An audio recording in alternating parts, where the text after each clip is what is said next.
Black Star Network is here. Hold no punches! I'm real revolutionary right now. Black power. Support this man, Black Media. He makes sure that our stories are told.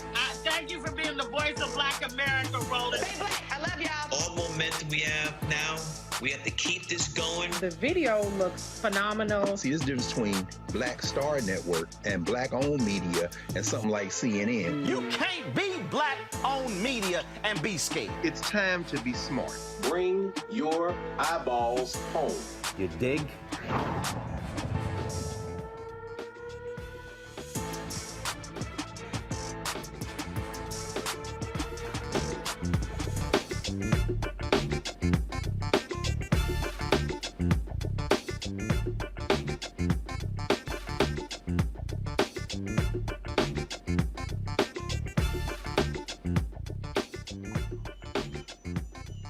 Today is April 13th, 2023. Coming up, a Roland Martin Unfiltered, streaming live on the Black Star Network. A black man dies in the Fulton County Jail, covered by insects. We'll talk to his family, the lawyer, about this shocking and disturbing case. Also, Representative Justin Pearson is back in the Tennessee House. He joins us live to talk about what has taken place over the last week and what is next for him, as well as the movement there in Tennessee. Emily's List, a powerful organization that is all about electing women to political office. Their black CEO joins us on Roland Martin Unfiltered. Also, Tennessee Republicans. What did we play for you? This audio tape that was uncovered, discussing the Tennessee Three and how they berated a Republican who voted not to expel Gloria Johnson. Shocking video. You'll be praised by it. Nikki Free, she leads the Florida Democratic Party. We'll have her on talking about their fight there for democracy, and also about the Florida just passing a 6-week abortion ban, one of the toughest in the country. Also, can't wait to hear what Greg Carr, Reese Colbert has to say about Senator Tim Scott's announcement running for president. We're going to discuss that again on the show. Lots more we're going to be breaking down. Trust me, you do not want to miss what we got today. It's time to bring the funk. I'm Roland Martin Unfiltered on Black Star Network. Let's go. He's got it. Whatever the miss, he's on it. Whatever it is, he's got the scoop, the fact, the find. And when it breaks, he's right on time and it's rolling. Best believe he's knowing. Putting it down from sports to news to politics. With entertainment just for kicks, he's rolling. It's on Go Roll Roll, y'all. It's Roland Martin, yeah. Rolling with Roland now. He's funky, he's fresh, he's real, the best, you know he's Roland Martin now.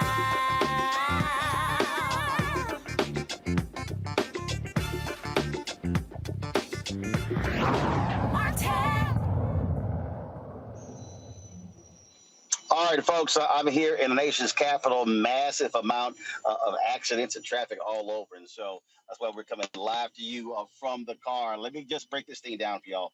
This case out of Fulton County is unbelievable. A family wants to know why and how did their loved one die. 35-year-old LaShawn Thompson was arrested in June in 2022 for misdemeanor simple battery, misdemeanor in Atlanta.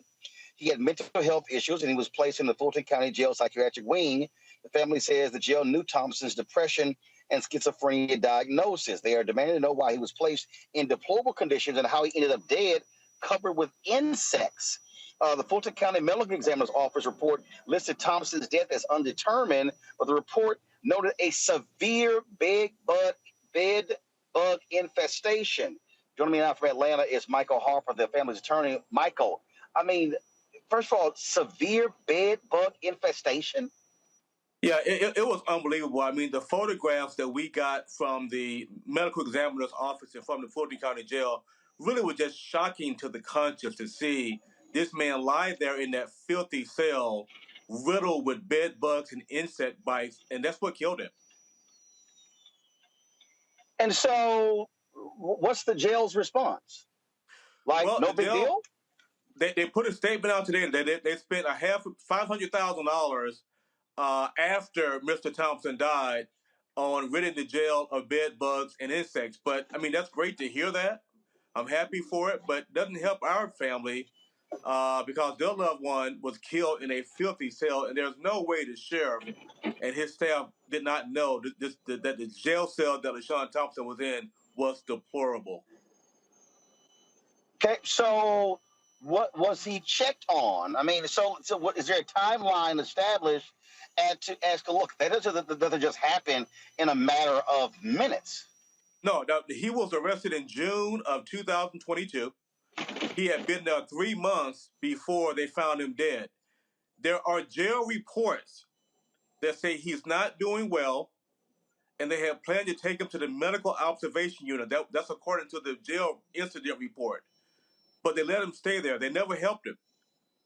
They watched that man decline did not move fast enough, and by the time they tried to move, they found him dead. So wait a minute. So in a 3-month period, he got no medical help between June. He died when? He died in September 12th. So he goes in June, and then so at no point between June and September did he get any additional medical treatment. He in the beginning, they were aware he was schizophrenic. They knew about his mental health issues. So he got treatment in the beginning to be housed in a psychiatric ward. The problem is once he got there, they dropped the ball. And so, okay, so have y'all obtained the case file to show how often he was checked on and what doctors saw him, and then when he was discovered with all of these bed bugs? I mean, how long was that? I mean, he dies and they left him there for multiple hours? It's unbelievable. As you are alluding to, they're supposed to check the inmates in a psychiatric wing every 2 hours. All right. And we requested the medical records from the jail as well as the observation records. There is no indication that he was monitored every 2 hours. There is record that they saw him declining. That's in the incident report from the jail. The medical staff and the jail saw him declining days before he died. But then they had plans to take him to the medical observation unit in the jail. They just never did. They never did it. They found him dead before that plan was executed. So they didn't follow their own rules. To answer your question about suicide watch and psychological wing and constant observation, they just simply did not do it in this case. Is the DA investigating? Has anybody been charged? Yes. We have the Georgia Bureau of Investigation involved? GBI is not involved. They normally are called in by the agency. So the Fulton County Sheriff's Office should have called the GBI in. They never did that. But we have contacted Fonnie Willis, the DA in Fulton County, as you are aware of. She's on the Trump case. But we contacted Fonnie Willis in this case, and she has agreed to do a full investigation regarding any criminal charges. Wow, unbelievable. Because, I mean, first of all, you're talking about something that happened, again, he goes in 10 months ago, dies in September. So absolutely shocking and stunning. Michael, certainly keep us abreast of what happens next. I will. Thank you. Take care. I appreciate it. My panel, Dr. Greg Carr, Department of Afro-American Studies, Howard University, Reese Colbert, founder of Black Women Views, also hosts the Reese Colbert Show, Sirius XM, Lauren Victoria Burt, Black Press USA, out of Arlington, Virginia. Lauren, I want to start with you.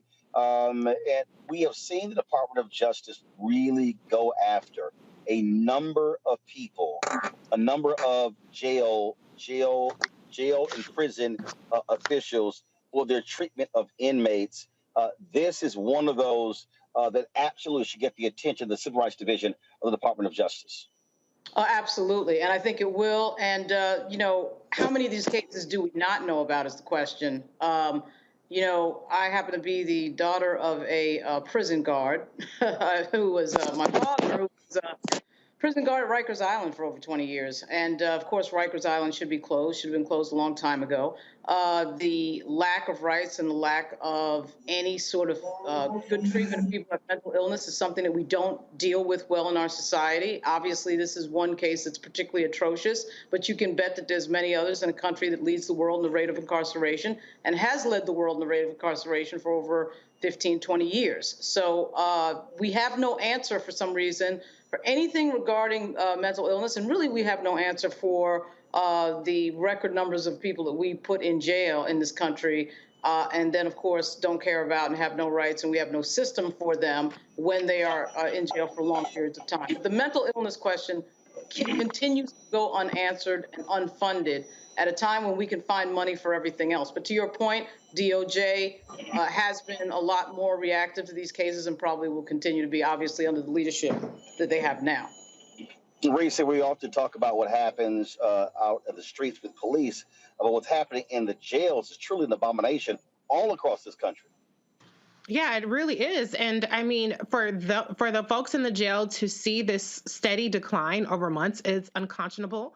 And it goes back to something that Dr. Carr says all the time. I hate to steal his thunder, but he talks about how the police and the entire system looks at Black people as no humans involved.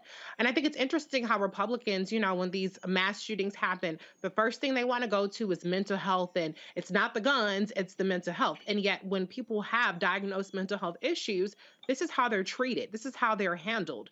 And so it's absolutely abhorrent and disgusting the way that these conditions led to his ultimate demise. And it's cruel and unusual punishment, which is against the Constitution. And so it's unfortunate that it took his death for them to start to make changes.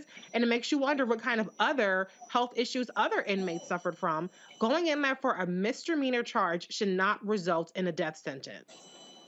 Absolutely, Case. And Greg, I tell you, there's so many people who have no regard for those who are in jails and prisons, but they're still humans. They're still individuals with families, and they still deserve decency and respect. You would think so, Roland. And yeah, I mean, Reese, you didn't steal my thunder, sis. I'm glad to hear that, because that's from our sister Sylvia Winter, the Jamaican-Cuban philosopher, taking from the motto of the Los Angeles Police Department when responding to calls involving Black or brown people. And they say, oh, well, there's no humans involved. And what Professor Winter was doing is making the point that when you find yourself in a certain class in this white supremacist society, you're not a human being anymore. So, Roland, the point you're making, even as we see you sporting the Dillard University shirt there, shout out to our brother Walter Kimbrough, our fat brother, and the current president of Dillard, Rochelle Ford, my former colleague at Howard. Right up the road from Dillard in Louisiana is Angola Prison. And we know that the inmates at Angola Prison have suffered the same type of brutal conditions that we just heard Lauren talk about. And it all comes down to this. As Reese, as you said, sis, you know, the 8th Amendment is supposed to protect us against cruel and unusual punishment. But we understand that the 8th Amendment has been eviscerated by the Supreme Court. The current, probably most prominent stooge on the Supreme Court, the wholly owned subsidiary of billionaires known as Clarence Thomas, is an enemy of the 8th Amendment, cruel and unusual punishment, because in his mind and his rulings, as we talked about with Corey Robin on the Black Table a few months ago, and we wrote a book called The Enigma of Clarence Thomas, he said, when you get arrested, when you are put in jail, when you are put in prison, when you are incarcerated, you then assume a second rank of humanity. You don't have the rights that other people have. So this type of behavior, as Lauren said, is commonplace in prisons. And it's commonplace because they're not human anymore. They're prisoners. Indeed. All right, folks, so tight. 1 second, got to go to break. We come back. We'll chat with, again, Representative Justin Pearson. He was sworn in today in the Tennessee House. We'll talk to him about that. We'll also hear this secret audio in the and they even said this is a fight for the Republic, and we must stop this. If the left takes Tennessee, they'll take the whole Southeast. Boy, they sound scared. All that's next. Roland Martin Unfiltered on the Black Star Network. Download our app, Apple phone, Android phone, Apple TV, Android TV, Roku, Amazon Fire TV, Xbox One, Samsung Smart TV. Also, join our Bring the Funk fan club so you're checking money orders to P.O. Box 57196, Washington, D.C. 20037-0196. Cash App, $RM Unfiltered, PayPal R Martin Unfiltered, Venmo is RM Unfiltered, Zelle, Roland at RolandSMartin.com, Roland at RolandMartinUnfiltered.com. We'll be right back. Hatred on the streets, a horrific scene, a white nationalist rally that descended into deadly violence. White people are losing their damn minds. As an angry pro-Trump mob storms the U.S. Capitol, we're about to see the rise of what I call white minority resistance. We have seen white folks in this country who simply cannot tolerate black folks voting. I think what we're seeing is the inevitable result of violent denial. This is part of American history. Every time that people of color have made progress, whether real or symbolic, there has been what Carol Anderson at Emory University calls white rage. as a backlash. This is the rise of the Proud Boys and the Boogaloo Boys. America, there's going to be more of this. Here's all the Proud Boys, guys. This country is getting increasingly racist in its behaviors and its attitudes because of the fear of white people. The fear that they're taking our jobs, they're taking our resources, they're taking our women. This is white fear.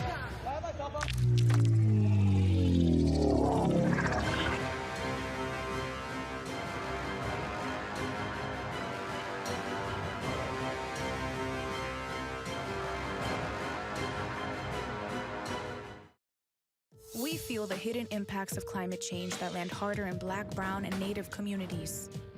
Not many people talk about it because they clearly don't know our lives. But with President Biden's landmark infrastructure and climate plans, our issues are finally seen. Removing lead pipes means we know our water is safe.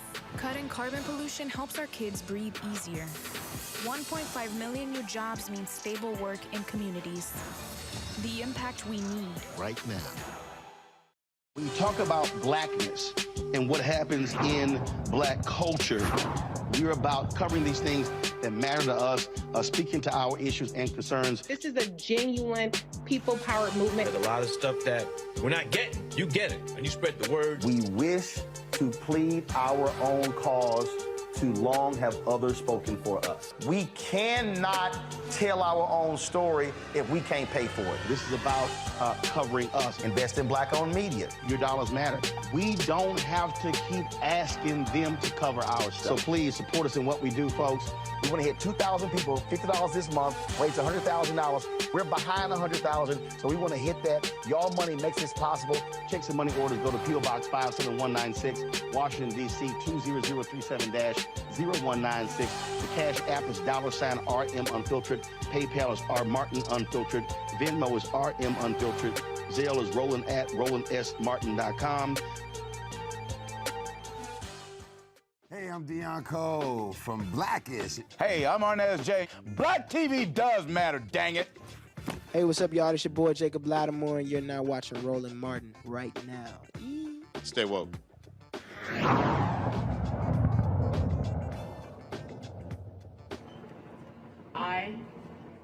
I state your name. Justin J. Pearson. Do solemnly swear. Do solemnly swear. As a member of this. As a member of this. The 100th. The 113th. 13th. General Assembly. General Assembly. Of the state of Tennessee. Of the state of Tennessee. I will faithfully. I will faithfully. Support the Constitution. Support the Constitution. Of this state. Of this state. And. Of the United States. The United States. And I do. And I do. Solemnly affirm. Solemnly affirm. That as a member. That as a member. Of this. Of this. General Assembly. General Assembly. I will. I will. In all appointments. In all appointments. Vote without favor. Vote without favor. Affection. Affection. Partiality. Partiality. Or prejudice. Or prejudice. And that I. And that I. Will not. Propose or assent. To any bill. To any bill. Vote or resolution. Vote or resolution. Which shall appear to me. Which shall appear to me. Injurious. Injurious. To the people. To the people. Or consent. Or consent. To any act. To any act. Or thing. Or thing. Whatever. Whatever. That shall have. That shall have. A tendency. A tendency. To lessen. To lessen. Or bridge. Or bridge. Their rights. Their rights. And privileges. And privileges. As declared. As declared. By the Constitution. By the Constitution. Of this state. Of this state. Of Tennessee. Of Tennessee. So help me God. So help me God. Yeah.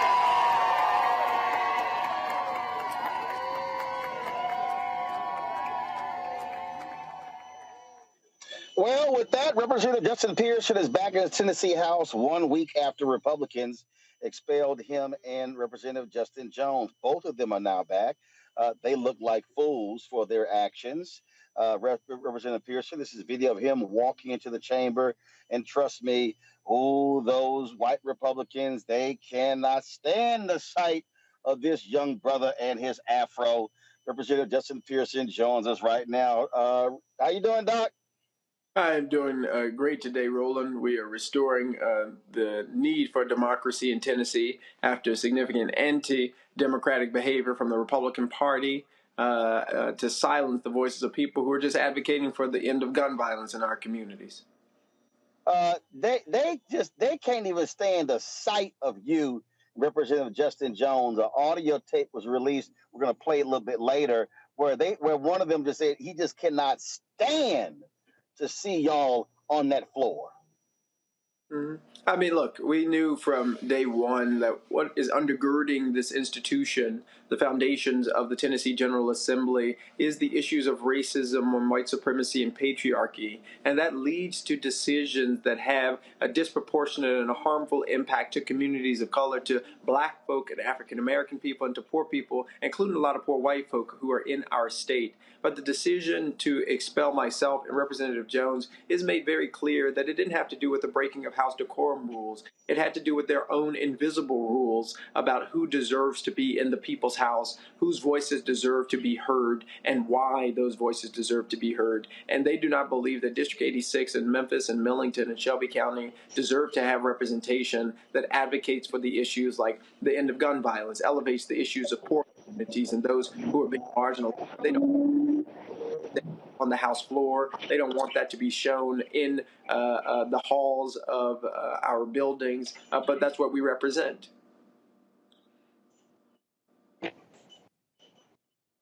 Because it's laughable. They literally are trying to suggest what took place was an insurrection in Tennessee. Mm-hmm. I mean, this is how crazy Republicans are across the country. They're calling what y'all did an insurrection.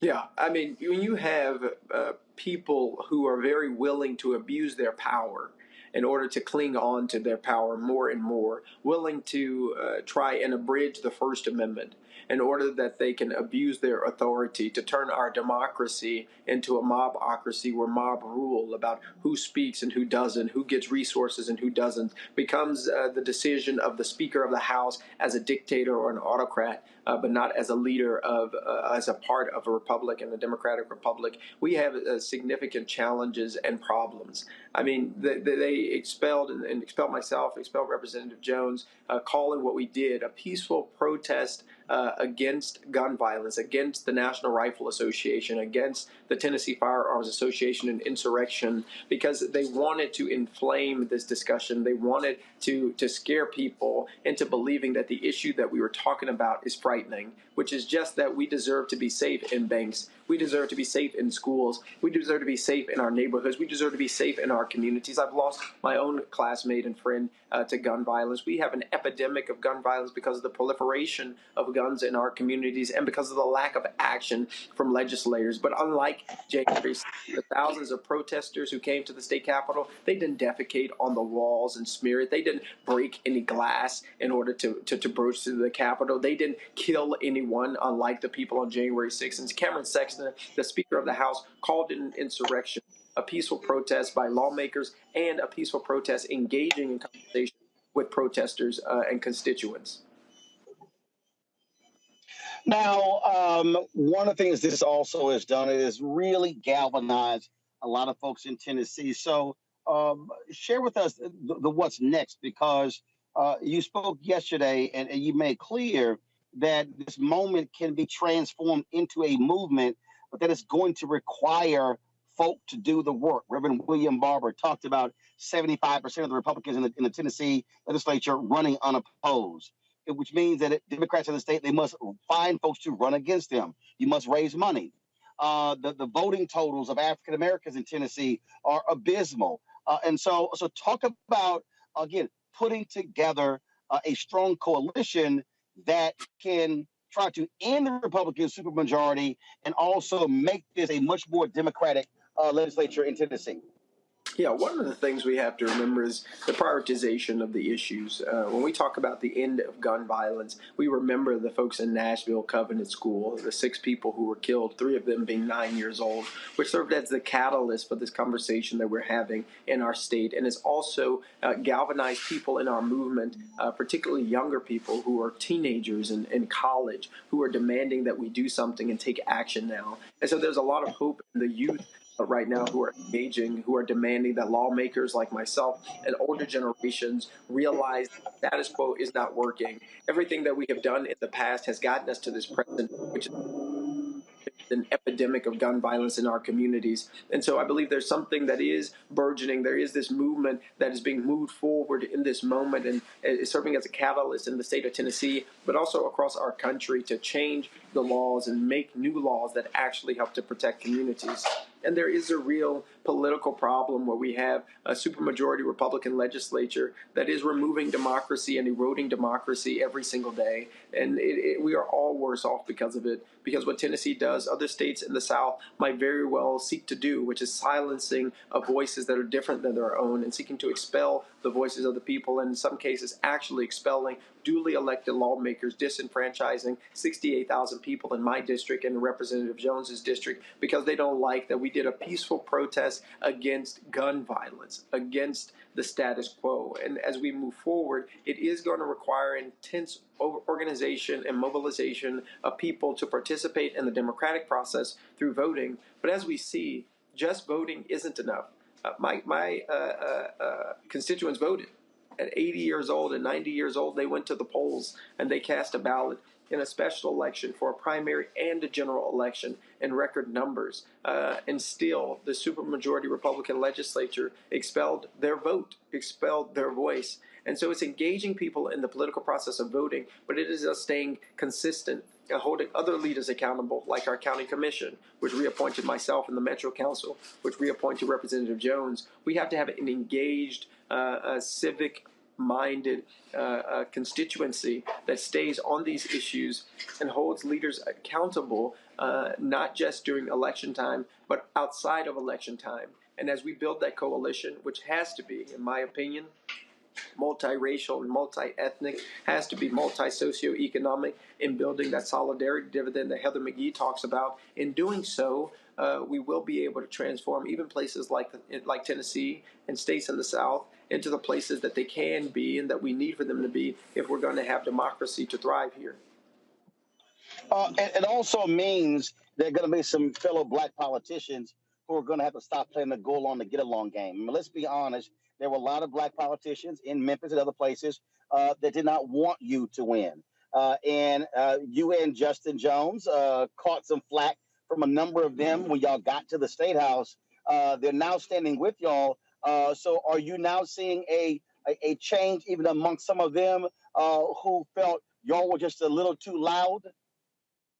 I'm hopeful that the Democratic Party in Tennessee recognizes that it is okay to hold fast to our beliefs and sometimes to sacrifice our positions and our pedigree and our prestige to choose a social location with people who are suffering. And in this case, there's people like Sarah, whose son Noah was 5 years old. He survived the shooting at the Covenant School, but she's worried about his safety. It's okay for us to believe that our beliefs are the right ones when we think about people like LaVonda Thornton Henderson, my classmate Larry's mother, who wants to see just gun reform legislation passed. We have to believe that we are right morally and that what we are advocating for legislatively is right. And I believe in doing so, we'll have a new Democrat, a new Tennessee, a new South that comes out of this tragedy, a tragedy for the losses of lives, but also a tragedy of democracy with the expulsion of duly elected members. And it is going to take Democrats across the country investing in the South, investing in Tennessee to ensure progressive voices continue to grow here and not have folks who are in positions only because of name recognition. We need people in positions because they're willing to speak up, they're willing to speak out, and they're sometimes even willing to get expelled for advocating for issues such as the end of gun violence. Now, you're dealing with white nationalists there in Tennessee, but you also are dealing with white nationalists who host TV shows on networks that appeal to white nationalists. And so little Tucker Carlson really is just bothered by you. And so he went on a racist diatribe last night. And I just got to get your response to this spoiled little rich kid who had the audacity to question whether you were appropriately got into your college and some other BS. Y'all roll the tape. These are the trailblazers, the pathfinders, the Daniel Boones of progressive identity politics. One of them is a man called Justin Pearson. Pearson has been in the news recently for helping to facilitate an insurrection at the Tennessee State House. You may have seen him. But you may not know what Justin Pearson was like before his transition. Back in 2016, Justin Pearson was an earnest young student at Bowdoin, the whitest college in the whitest state in America, a place that costs $60 grand a year for no obvious reason. A rich kid's school. Here's what Justin Pearson looked like then as he ran for president of student government. I'm Justin J. Pearson, and I'm running for president of BSG. There are a few reasons that we're running this campaign this year. One has to do with representation. How can we represent all voices in a conversation? I want to bring together different voices, dissenting voices, voices that may be more liberal or more conservative, in order that we can reach a point of sort of the radical middle, where conversation and dialogue happens and growth happens. Join the People's Pearson campaign, and let's chart ourselves to a better future. I want to bring everyone together, said Justin Pearson, in a voice that if you closed your eyes, you could easily imagine coming from a suburban orthodontist. Justin Pearson wasn't white, that's probably how he got into Bowdoin in the first place, but he did a fantastic impression of it. What a nice young man. Has he considered the apprenticeship program at Citibank? That was the old Justin Pearson before his transition. Here he is now on the floor of the Tennessee State House. All hope seemed to be lost. Representatives were thrown out of the State House. Democracy seemed to be at its end. Seemed like the NRA and gun lobbyists might win. But oh, that was good news for us. I don't know how long this Saturday in the state of Tennessee might last. But oh, we have good news, folks. We've got good news that Sunday always comes. Justin Pearson has a dream that one day on the red hills of Georgia, everyone will do exactly what he wants or else face indictment by the Department of Justice. Justin Pearson has changed quite dramatically, as you can see. He transitioned from a crypto white kid into the modern incarnation of Martin Luther King Jr. himself. It's remarkable, really. But he's not alone in that. You see this all the time. Everybody in the Democratic Party wants to be Martin Luther King at this point. He also, we didn't have that. Y'all, please find that. Where at the end he said that you should be speaking proper English like Malcolm X. Wow, Tucker Carlson is a fan of Malcolm X. I got to let you comment on the sheer stupidity of what we just heard. Yeah, I mean, you're talking about a white supremacist supporting white supremacy. Attacking me running for student government. I didn't win that election, but I hope Bo Mitchell gets credit for recording a fantastic video. And something in there that, first, my name is Justin J. Pearson, so he needs to get that correct. But one of the things that's in there is about bringing dissenting voices to the table. The day that we led a peaceful protest, Cameron Sexton of the Republican Party refused to allow anyone else to speak on the House floor as it relates to welcoming peaceful protest to the People's House, talking about gun violence at all. And so I believe there are a lot of lessons that they can learn from a younger Justin J. Pearson and also learn from an older Justin. But what we have and what is really important for us to realize and recognize is they are terrified of having the real conversation, which is, why were we expelled? What is it that we said that terrified people like that show host, people on the Republican right and these extremists? It's that we were asking for sensible gun reform legislation. It's because we were standing up against the National Rifle Association. We were standing up against the Tennessee Firearms Association. And they're terrified that there's a younger generation of people, a multiracial movement, an intergenerational movement that is speaking to the hearts and to the minds of all people, not just one demographic. And so they want to bait us into some race-baiting conversation, when the reality is, the problem is, all of us are suffering from the fear of gun violence. All of us are suffering from the preponderance of gun violence because of the lack of action from a lot of the people who go to Tucker Carlson's show. The reality is, my mom is a teacher, my dad is a preacher. I've been articulate, well-spoken, and smart for a very long time. I prayed for that. I was smart then. I still am intelligent and smart now. And I still believe the things that I believed then now as well. The challenge is the radical middle has gotten way more difficult to find when you have right-wing, white supremacist extremists. Well, I also take it that Tucker Carlson has never actually ever had to give a real speech in his life, because those of us who have done so know that there are certain ways that we speak when we are giving speeches in front of crowds. Even Tucker Carlson's beloved Malcolm X spoke differently when he was giving speeches compared to when he was doing television interviews. But I'm sure Tucker has never actually been bothered to listen to Malcolm X, because Malcolm despised people like Tucker Carlson. Representative Pearson, glad to have you. Look, we had you on before you were in office. Glad to see that you are back. You welcome on this show anytime. Keep giving them hell, and we're going to keep standing right there with you. Thank you so much, Roland. I appreciate you. We're going to keep fighting. God bless. Yes, sir. Be well. All right, folks, got to go to a break. We come back. Boy, these Republicans were caught on audio, not happy at all. With the Tennessee 3, we'll play some of that for you. Plus, we'll hear from the president of Emily's list. We'll also talk with the head of the far Democratic Party as they are battling white nationalism in the Sunshine State as well. Lots more to unpack right here on Roland Martin Unfiltered on the Black Star Network. We'll be right back.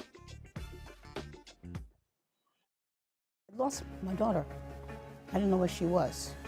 So I had to figure out how to survive, how to eat, how to live. I don't want to go into the details because she's here, first of all. She may not want me telling that story. But possession of her, the family broke down, fell apart. I was homeless. I had to figure out, I didn't have a manager or an agent or anybody anymore, and I'm the talent. So I got to figure out how to be the agent. I had to figure out, how does business work?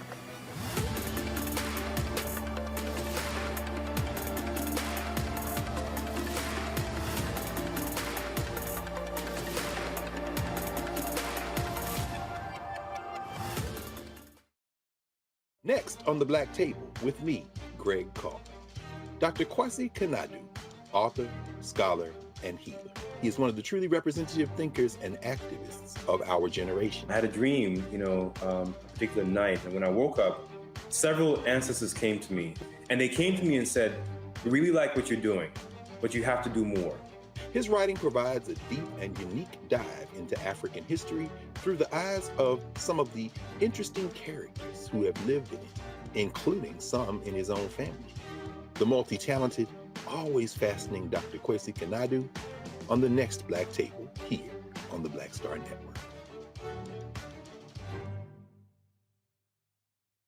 Hey, what's up, everybody? It's Godfrey, the funniest dude on the planet. Hi, I'm Israel Houghton. Apparently, the other message I did was not fun enough. So this is fun. You are watching Roland Martin, my man, Unfiltered.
Tennessee Republicans, y'all, ooh, they're not happy with the Tennessee 3. The Tennessee Holler got a hold of this audio recording of the Republican caucus. Listen to these white nationalists get upset with one of their own because he did not vote along with them. Please forgive me if my comments do not come across as Christ-like. I think now, more than ever, everyone should recognize that Democrats are not our friends. I listened for the last 3 days to Democrats, Sam McKenzie, Chisholm, Parkinson, trash us as racist. I've never had anybody call me a racist. And for the last 3 days, all I have heard from them is how this is the most racist place. One of them is white supremacy. Good Lord, we have to realize they are not our friends. They can smile, man, that doesn't mean I can't be polite to them, but they are not our friends. They destroy the republic and the foundation of who we are, or we preserve it. That is the reality where we are right now. And if these last 3 days have not proven that, we need to find a new job. There has never been a more important time for us to be unified. There are 75 of us. Let them call their name of the names they're going to call them. We need to move forward. We need to pass the gun bill. We need to pass the pronoun bill, wherever Mark is. Man, we do not slow down because of their crap. We can't. The only way we move forward with some sort of unity is to call out what happened on the House floor the other night. Yes, sir. I feel like we were hung out to dry by a couple of members. And Jody, I'm just going to say it here because you signed a letter. You straight up came to me and said you were 100% where I was.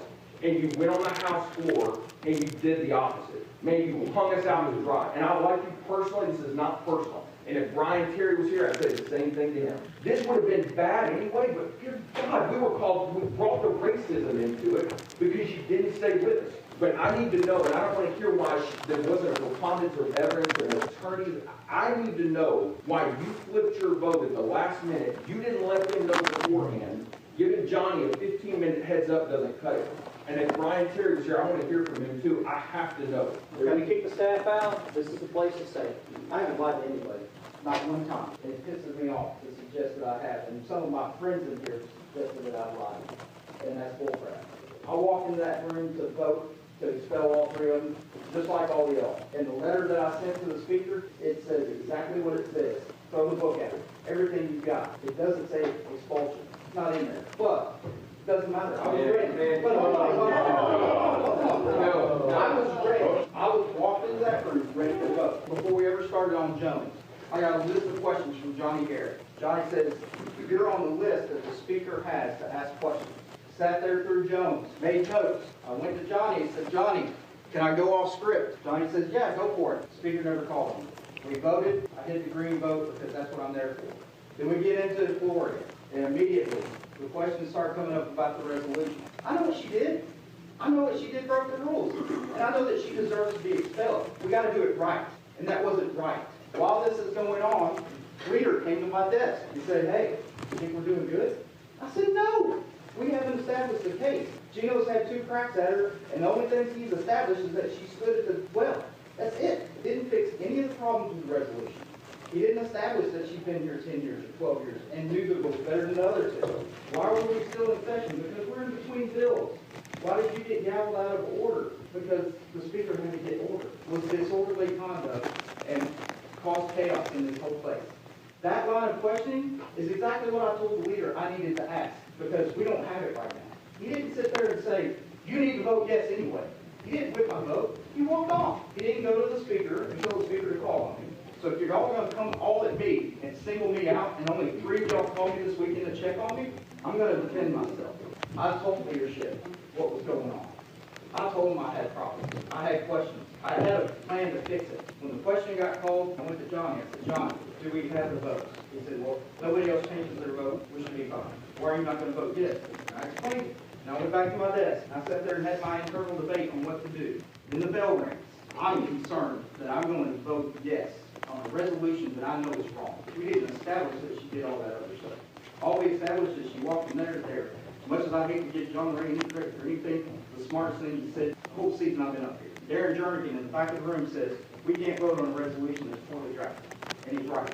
Ignore that we were screwing it up and put my name on something that I knew that was going to be in the annals of history as being wrong. No different than some Democrat is going to be on a jury for Donald Trump and vote to convict him, even though they know it's a document. This resolution's got copied and pasted. All they changed was their names. She didn't do the things that were in the resolution. I said, don't break this, Speaker. Have you on the list? You said yes. Did not walk away your desk, never dreaming that you were going to know. I just thought you had some other questions that were going to build the case. And I didn't mean to like walk off without getting additional.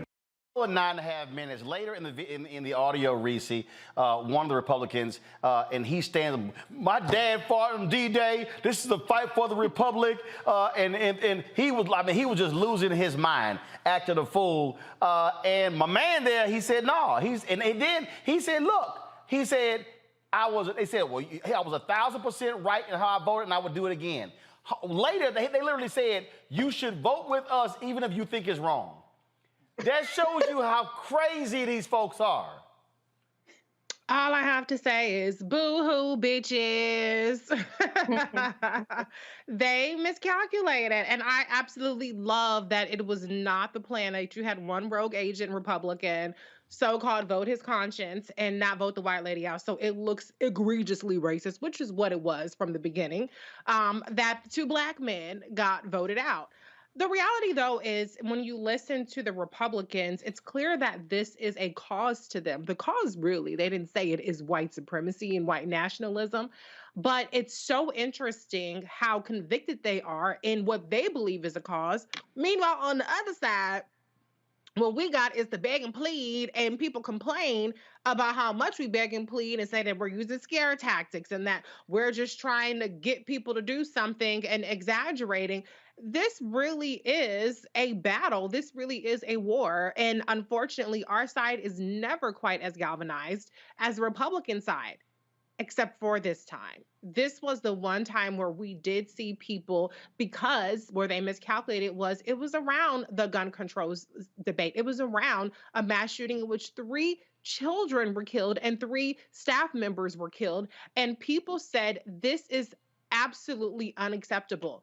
The reality, though, is they lost this battle in terms of keeping Justin Jones and Justin Pearson outside of the assembly, despite their attempts to extort money away from the Memphis and Shelby County commissioners for projects that were earmarked for by the governor.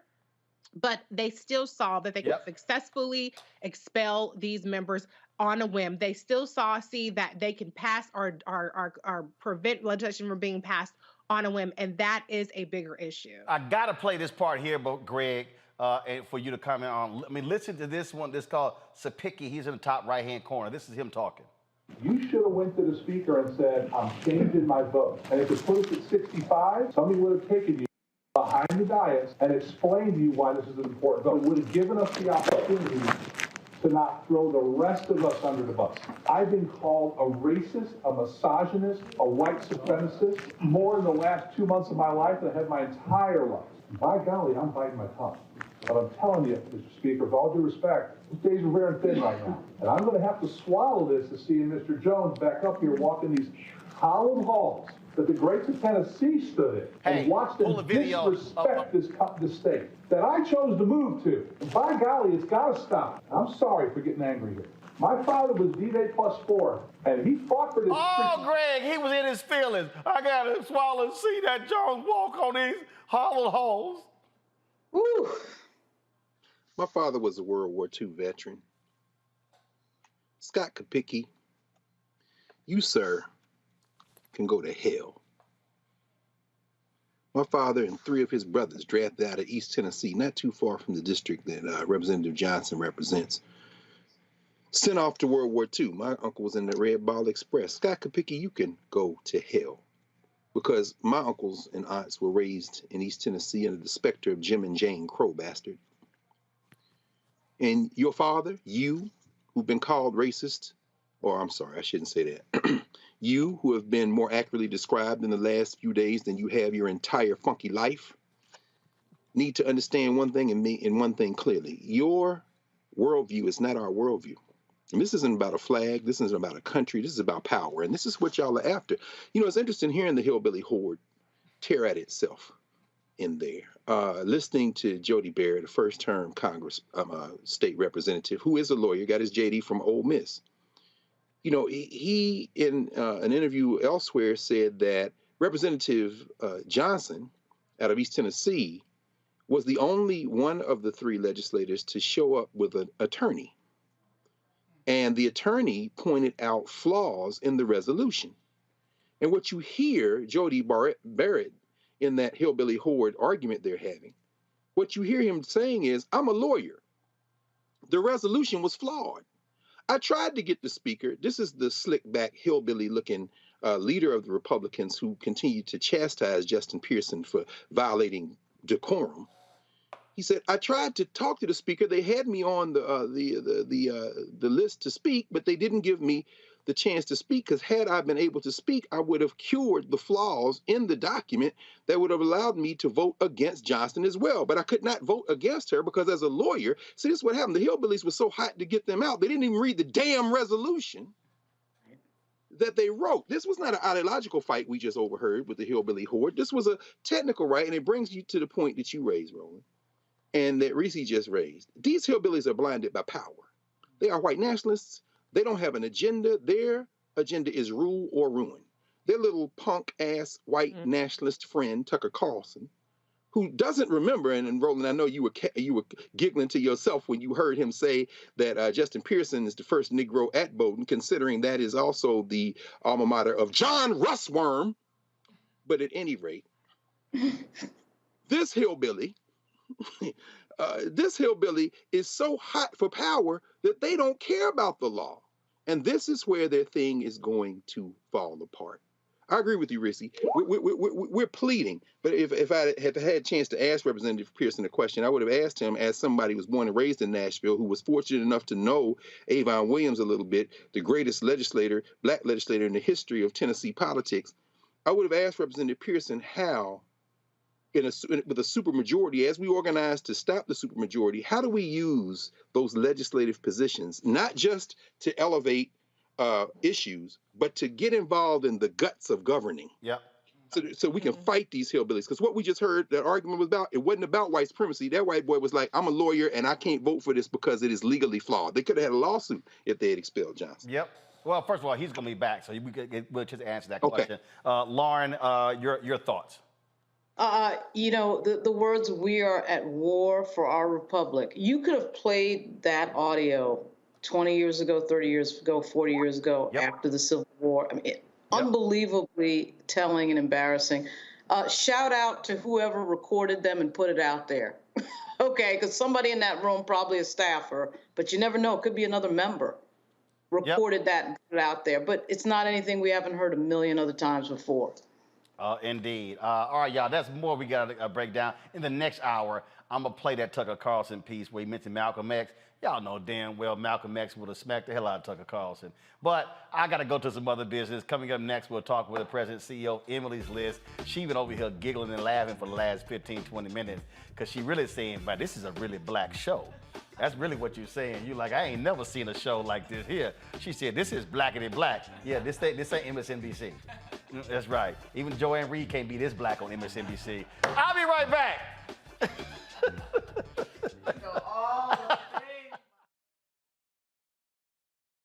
On a next, A Balanced Life with me, Dr. Jackie. It's spring, hallelujah. But hold on, it's not all fun and games.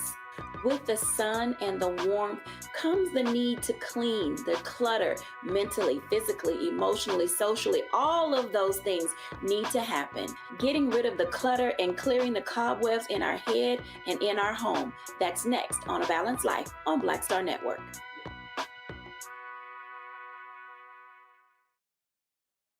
On the next Get Wealthy with me, Deborah Owens, America's Wealth Coach, have you ever had that $1 million idea and wondered how you could make it a reality? On the next Get Wealthy, you're going to meet Liska Askalise, the inventress, someone who made her own idea a reality and now is showing others how they can do it too. Positive, focusing in on the thing that you want to do, writing it down, and not speaking to naysayers or anybody about your product until you've taken some steps to at least execute. Liska Askalise on the next Get Wealthy, right here, only on Black Star Network.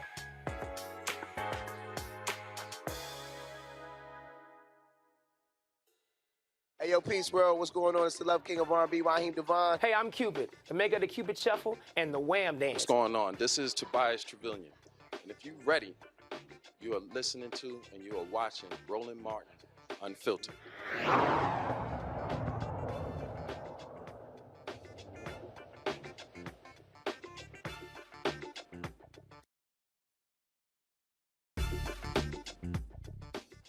We are seeing an increase in black women all across the country running for political office. Remember, I was down in Texas when 18 of them were running for judge in 2018, helping them get elected. We're seeing it happen more, but it still is a difficult task, not just for black women, but for all women. But things are indeed changing. One of the organizations that's really played a huge role in assisting them is Emily's List. They have been raising a ton of money, supporting candidates, helping them win positions, statewide positions, whether it's city hall, county government, state legislatures, but also Congress as well. And joining us right now is LaFonza Butler. She's the president of Emily's List. Glad to have you here. Thank you so much for having me. All right, so yeah, because I'm trying. Look, this is different. This is different. I'm glad to be in it. I'm just glad to be in This absolutely black. That's right. So black owned, black art, everything in here was built by black people. So that's how we do it. We black tonight. Yeah. We black every day. I hear it. Every day. All right. So let's talk about Emily's List. And again, the roadmap has changed significantly when it comes to this country. Obviously, you've had Hillary Clinton run for president. Sure. You got the vice president in there as well. You got women who are United States senators, but it is still a difficult task when it comes the gender issue when it comes to politics. Look, we have the vice president who, is the highest ranking woman ever to serve in this country's history, but we still have never yet elected a black woman to be governor in not a single state. But we are still breaking glass ceilings, whether it's just women in specifically, or it is Latina women or Asian women or black women. But what I see, and I think what you're naming on the show and the conversation tonight, is women are going to do it anyway. What they have proven is that Hillary Clinton's run and the vice president's run, the historic number of women that were running for president in 2020, and the distaste and frankly disdain and hatred that was displayed towards women in the last presidency. More women have been coming out to run for office at every level of government, and we are seeing those efforts pay off. We have one of the most diverse congressional classes ever in history, where we're talking about women of color who are representing non-majority minority districts, whether it is Lauren Underwood or Andrea Salinas in Washington State. There are more women now that are women of color in particular representing non-majority minority districts, and I think that is a prelude to what we have in store. There's some more glass ceilings that we've got to break. There's more work that Emily's List and organizations like ours have to do. But when you are the largest organization, longest serving organization for 38 years, this has been the mission of Emily's List. It comes with great responsibility, and in this moment where we are seeing the degradation of our democracy, the elimination of personal freedoms, all in the name of power and control, this is the moment that organizations like Emily's List have to be in places that we've never been. And so I'm glad to be here today and to have this conversation about what's happening. We saw what took place in 2022 midterm elections, the role the Dobbs decision played when it came to turnout, especially when it comes to young voters. We saw that happen. In addition, we saw what happened when it came to young women in voting as well. We'll be chatting with Nikki Fried in a moment, who heads the Democratic Party in Florida. But just within the last couple of hours, the Florida House, they passed a 6-week abortion ban. And so even though they have been losing in different places, they still are moving head first. You look at the decision by the Texas judge in Amarillo dealing with the abortion pill. So that clearly is still going to be a fundamental issue. But how do you also make it clear to women voters that that's not the only issue when it comes to the ballot box with local elections in 23, but also the national election in 24? Look, what we've got to make sure that women voters and all voters understand is that we've got to complete the whole ballot. that our economic security, our environmental security, our reproductive freedom, our freedom to be able to send our children to school or even our elderly to the grocery store are going to be determined by not just the person who we vote for in that presidential ticket, but all the way down to the controller in your city or the mayor and council members. We've got to make sure that we are completing the ballot. And to get people to complete the ballot, we've got to do the work to give them compelling, authentic candidates who understand their story and are going to fight for their values and what they see as important as community leaders. I am of the opinion that voters go to the ballot box with their whole selves, not just one issue that they go and vote on. We saw the salience and relevance of abortion in Kansas, in Montana, in Kentucky. We see what happens when we focus on the entire ballot in states like Michigan. I was just there last week when Governor Whitmer was repealing the 1931 trigger law on abortion. She has the ability to do that because Michigan voters not only voted for Joe Biden and Kamala Harris, they voted for Governor Gretchen Whitmer, they voted for Attorney General Dana Nessel. They voted for Secretary of State Jocelyn Benson. They gave Democrats the majority in the state legislature for the first time in more than 40 years. And they repealed the 1931 law. They are restoring labor and workers' rights in the country, in that state. They are making changes relative to gun violence and gun reform. And for us, I think the lesson really does have to be every election is important. Right. Virginia, in 2023, is going to have some of the most consequential elections in this what we used to call an off year than any state in the country. Democrats, I think, are 4 or 5 away from controlling the House, but control the Senate by narrow margin. But if they take over the House, you actually will have an African American who will be the House Majority Leader, Don Scott. Alpha man, also my Texas A&M chapter Powell brother, in addition to Louise Lucas on the Senate side. And so that's power. That is power, and more than a third of those seats are up for re-election after redistricting. And in a state where they have never had that many seats up, and redistricting has changed the lines and changed the voting, it is not something that we can take for granted just because it might happen to be right here in the back door of Washington, D.C. One of the things, before I go to my panel, if we get the questions, so Lauren, Reese, and Greg, get ready. I got to ask you this here, because one of the things that that's been driving me crazy, and I've been very explicit in saying this, it gets on my nerves, these white political consultants who take all of this money folks raise and they dump it on television. They don't put it on the ground. Yeah. I see Nikki Fried over there. She looks at the motion in her head, absolutely. So she understands that, and it drives me crazy because in order to win, you need votes. You got to turn people out. And so it gets to a point where you just keep dumping on television. That's how they're making their money.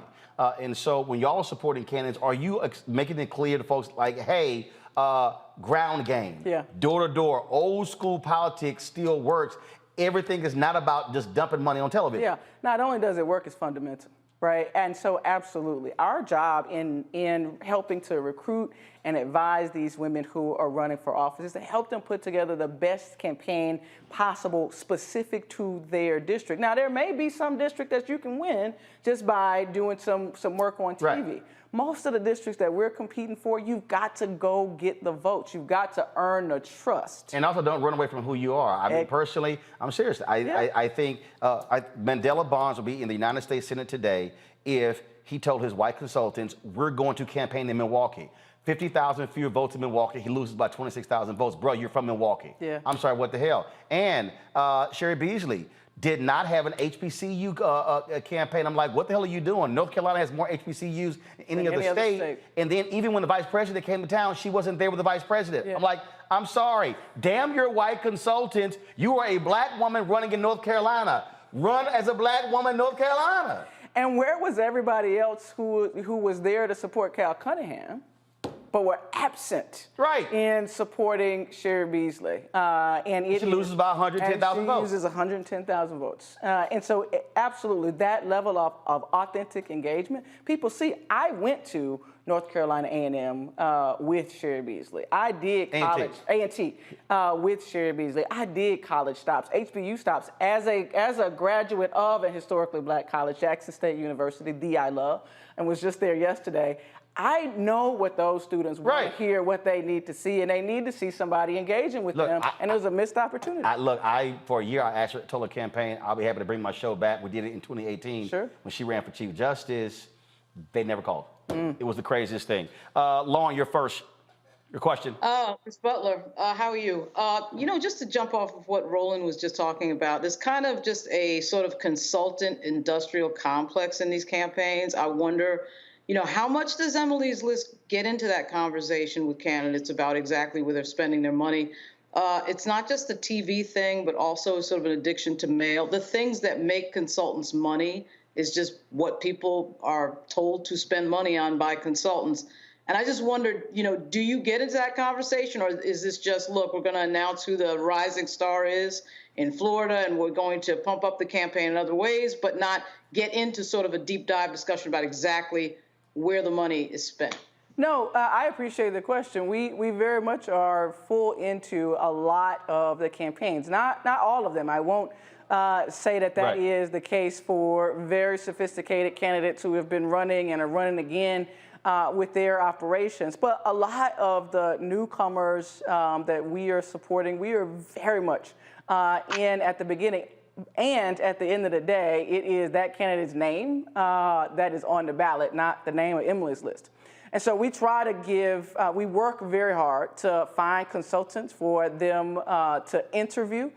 We are intentional about the diverse consultant candidates that we put in front of them, not just in terms of race and ethnicity, but also in terms of gender and experience.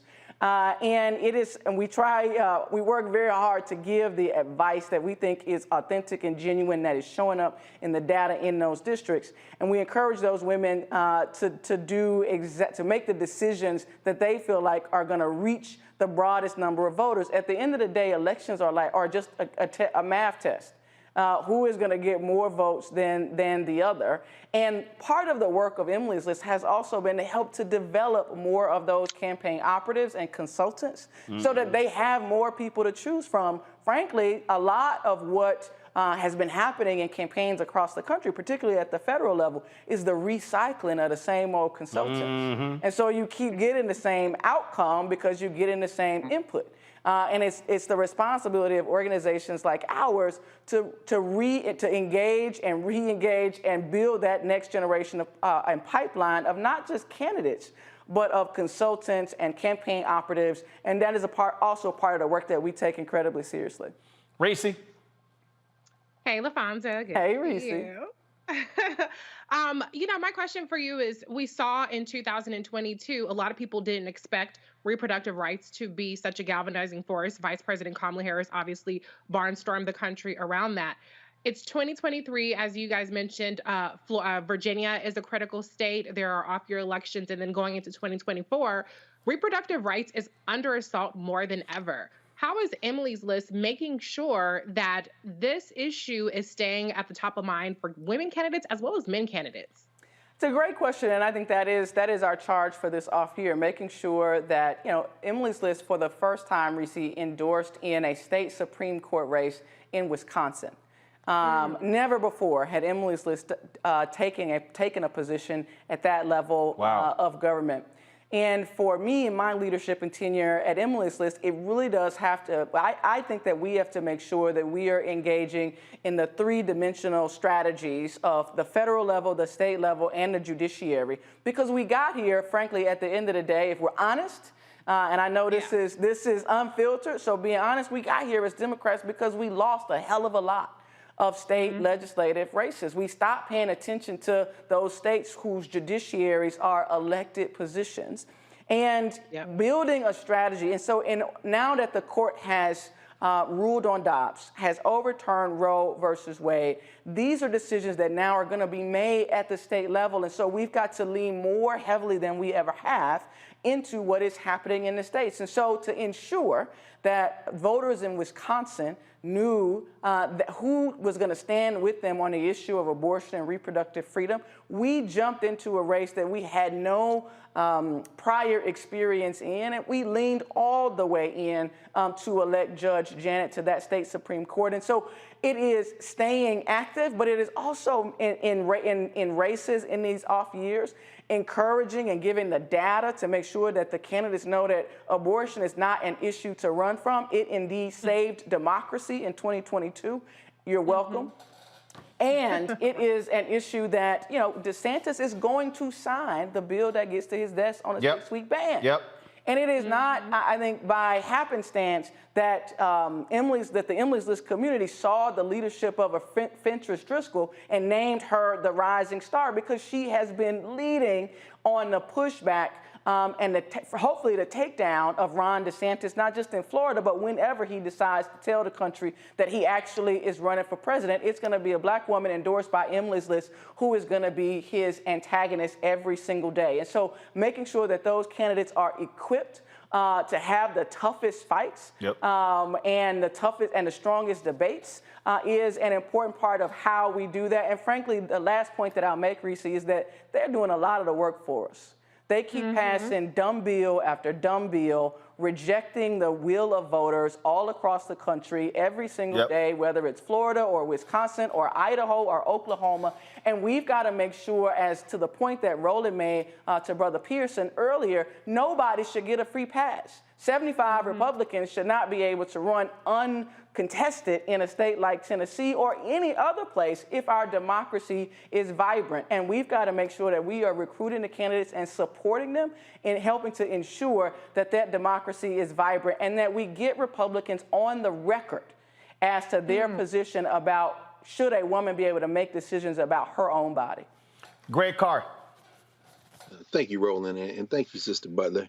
I'm going to miss us meeting up in Memphis for Jackson State versus my alma mater, Tennessee State, in a couple of years. I wish Prime hadn't necessarily backed out of that. It was a good time in Memphis. I miss those days. But you know, given your deep roots in organized labor, and thinking about how some of these organizations that claim to be for women's issues, whether it be Moms for Liberty or the Susan B. Anthony Pro-Life Court, you know, these billionaire-funded, top-down kind of formations, how important is it for us to really turn hard back into organized labor? You mentioned earlier, but particularly at the local level. And what are some of your thoughts on the possibilities? People have talked about the resurgence of organized labor, but on the possibilities of us even strengthening and deepening that kind of reconstructed relationship with organized labor that people like Coretta Scott King and so many others knew was really at the backbone of getting beyond even ourselves as black folk and kind of get some of these working class white folk and others to come over to our side and really work for their own interests as well as ours. Fantastic question, and I think this is the moment. This is the moment for that kind of unification. Look, our problems, the problems that this country faces, the problems and challenges that working families face in communities, rural and urban, are no longer going to be solved in silos, in my opinion. In my opinion, the solutions, the larger challenges that of housing and the larger challenges of healthcare costs and the larger challenges of climate are going to require solutions at the intersection. I can't talk about reproductive freedom at Emily's List without talking about economic freedom and the ability for people to be able to make a living wage and work one job, not three. I can't talk about reproductive freedom if I'm not also standing side by side with my sisters and brothers who are fighting for housing when the majority of women who are getting an abortion actually already have children and a family, but they can't afford to find a place to live.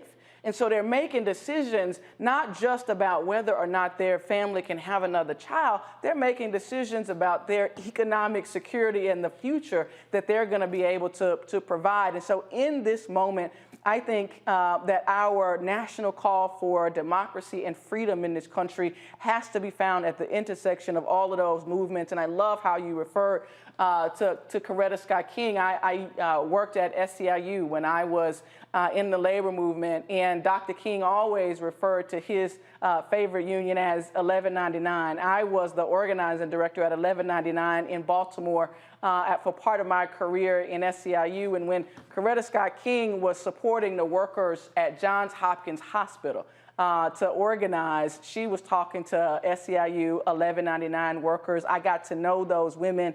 They changed my life in terms of how I see the importance of the intersection of all of these issues. And so I don't think that we need necessarily a quote-unquote resurgence of labor. I think we need to see all of who people are. They are not just people who go to a factory and go home.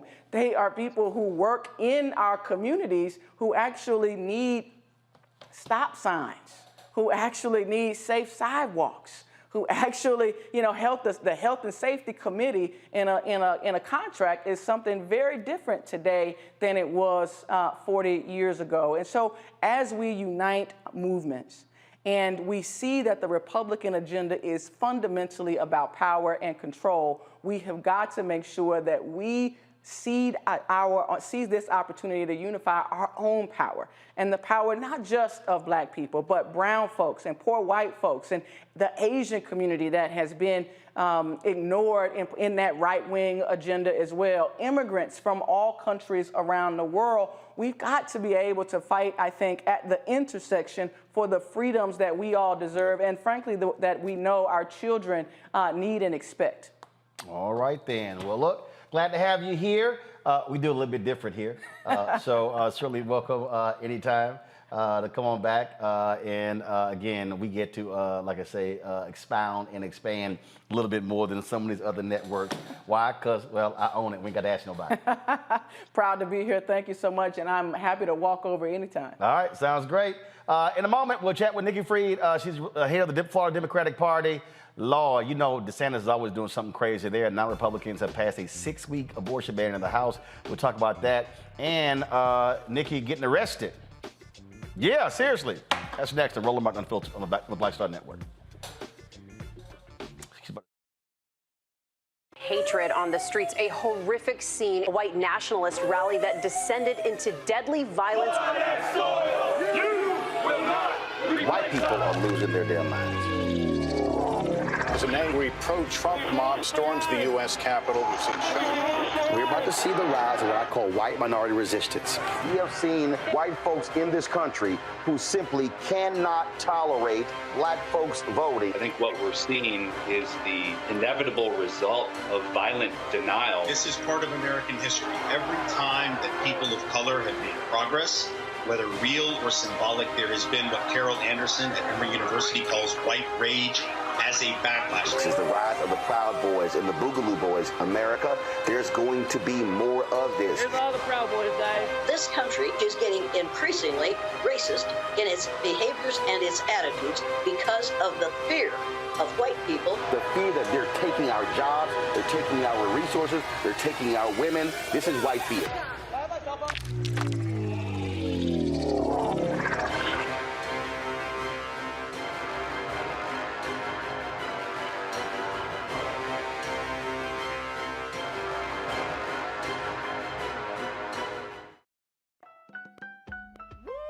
We're all impacted by the culture, whether we know it or not. From politics to music and entertainment, it's a huge part of our lives, and we're going to talk about it every day right here on The Culture with me, Faraji Muhammad, only on the Black Star Network.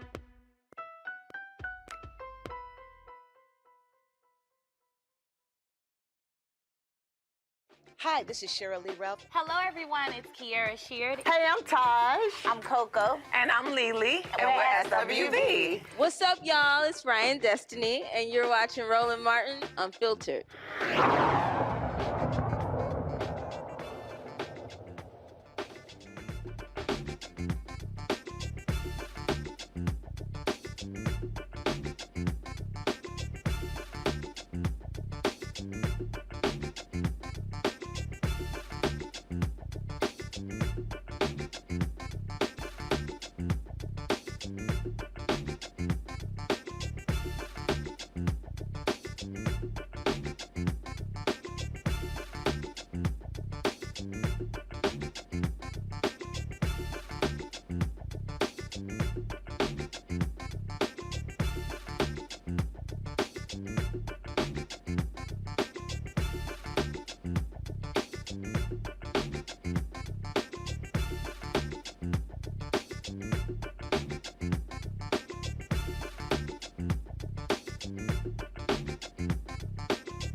All right, you know we're keeping it black today. I'm representing Dillard University, and I had to wear my rock deep kicks. So we had Rock Deep Global on the show, and so I had to wear these as well. So glad to be back. All right, y'all, Florida is always Florida. And you know there's always crazy stuff happening there. As I said a little bit earlier today, House there passed 6-week abortion ban. We already had Nikki Fried booked. She's, of course, here at the Florida Democratic Party, formerly a state official there. Nikki, glad to have you back. This is one of the most restrictive laws there. Ron DeSantis has made this his mission. He is trying to do everything he can to be as hardcore right-wing to set up his presidential run. Nikki, can you hear me? Yep, I can hear you. Yeah. Like I say, he's doing everything he can to be as hardcore right-wing to set up him running for president. Yeah, on the backs of Floridians. I mean, we are seeing every single day here in our state that he is going more and more extreme to run for president. And unfortunately for him, he's going to lose. He's not going to even get the nomination. He can't take on Trump. His policies are hurting people, are not, approved by 75% of Floridians did not want a 6-week abortion ban. Yet he is shoving it down our throats. And we know that women are going to die. Disproportionate women of color are going to be harmed by this piece of legislation. And it is one of the most extremes in the nation. Not only preventing women access to health care and reproductive health care, but it also criminalizing doctors and women who may have access to abortion after the 6 weeks. And here's the fun little kicker that most people aren't hearing, is that if you in fact want to participate in the rape or incest exemption after the 6 weeks to 15 weeks, you have to show documentation. So wait, I'm sorry. You said rape, incest. What the hell documentation is there? Hey, my stepdaddy raped me. Correct. Yeah. Wow.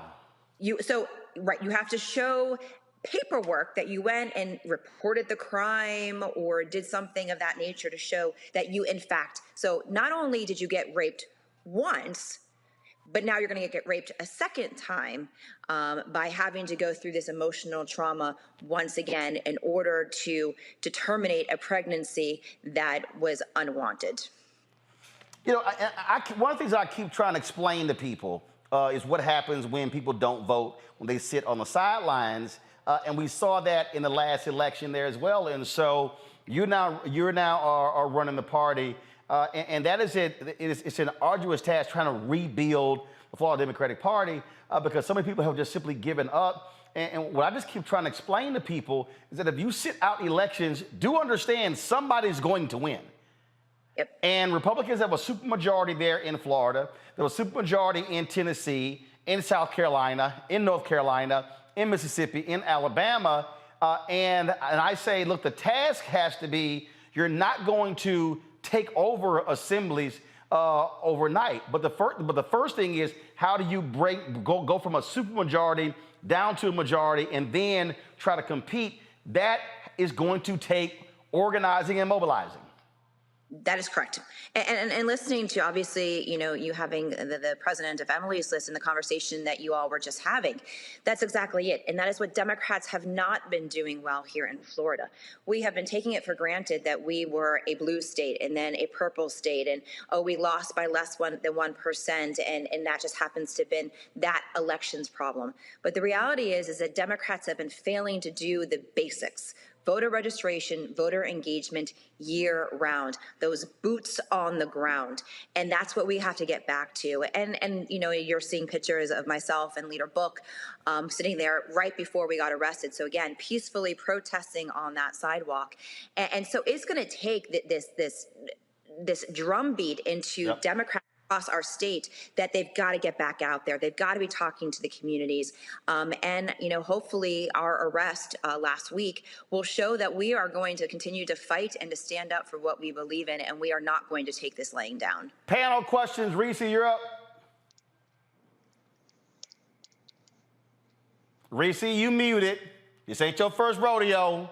Lord have mercy. My bad. My bad. I was on hold for a long time. See, Anyway, we jacked up Erica when she did it. Now it's your turn. I had to come and I had to come. My bad. Hi, Ms. Freed. My question to you is, you're head of the Democratic Party now. One of the things that has been studied and written about is the disinformation campaign that is particularly targeting Black and Latino voters in Florida. It was very successful during Trump's first run in 2016, and we've seen it escalate.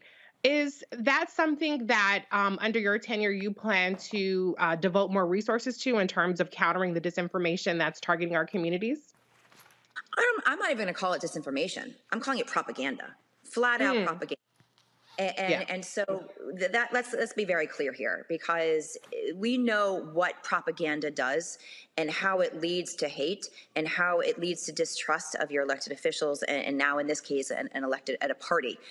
So yes, we haven't been doing this, and I have been screaming from the hilltops that we just kind of let it go, like, oh, it's not going to resonate. It's really not. No one's ever going to believe this, but they do. And so, yes, there is going to be, it is a new day. When I got elected on February 25th, this is a new day. I fight back hard, and we are going to be putting resources into our Black and brown communities like we haven't been before, and making sure that we have a statewide rapid response team, making sure that we are not only just using mainstream media, but more importantly, all of our Black-owned radio, TV, podcasts, print, and to get into those networks ASAP. We cannot let that propaganda stick, and then we have to spend so much more time and resources afterwards. Look, people ask me all the time, they're like, man, people come on your show, you interrupt. I'm like, if you lie, I'm going to stop you in your tracks. You don't let folks lie and then go, oh, we'll do a fact check later. You must be done in real time. Greg Carr. Thank you, Roland, and thank you, Ms. Freed. I'm going to follow up with what Reese asked you and talk about the politics. I mean, clearly Ron DeSantis is not going to be president of the United States. I mean, he's going to find out when he's not ready for primetime tour starts. But they're in Florida. You know, how important is it for the Democratic Party to not try to tack to this imaginary center, but to move farther left? I'm thinking about what happened in Milwaukee, of course, with Janet Protasiewicz. And, you know, embracing the whole, you know, question of right to terminate a pregnancy. You know, in addition to investing in Black and brown communities, how important is it to embrace the old school politics and articulate a very clear vision that isn't an attempt to chase these imaginary voters, white nationalist voters who were never coming to the Democratic Party? And how important is it to kind of gin up the base by appealing to the base?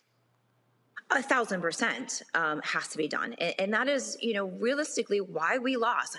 I will never give credit to Ron DeSantis by winning for 19 points.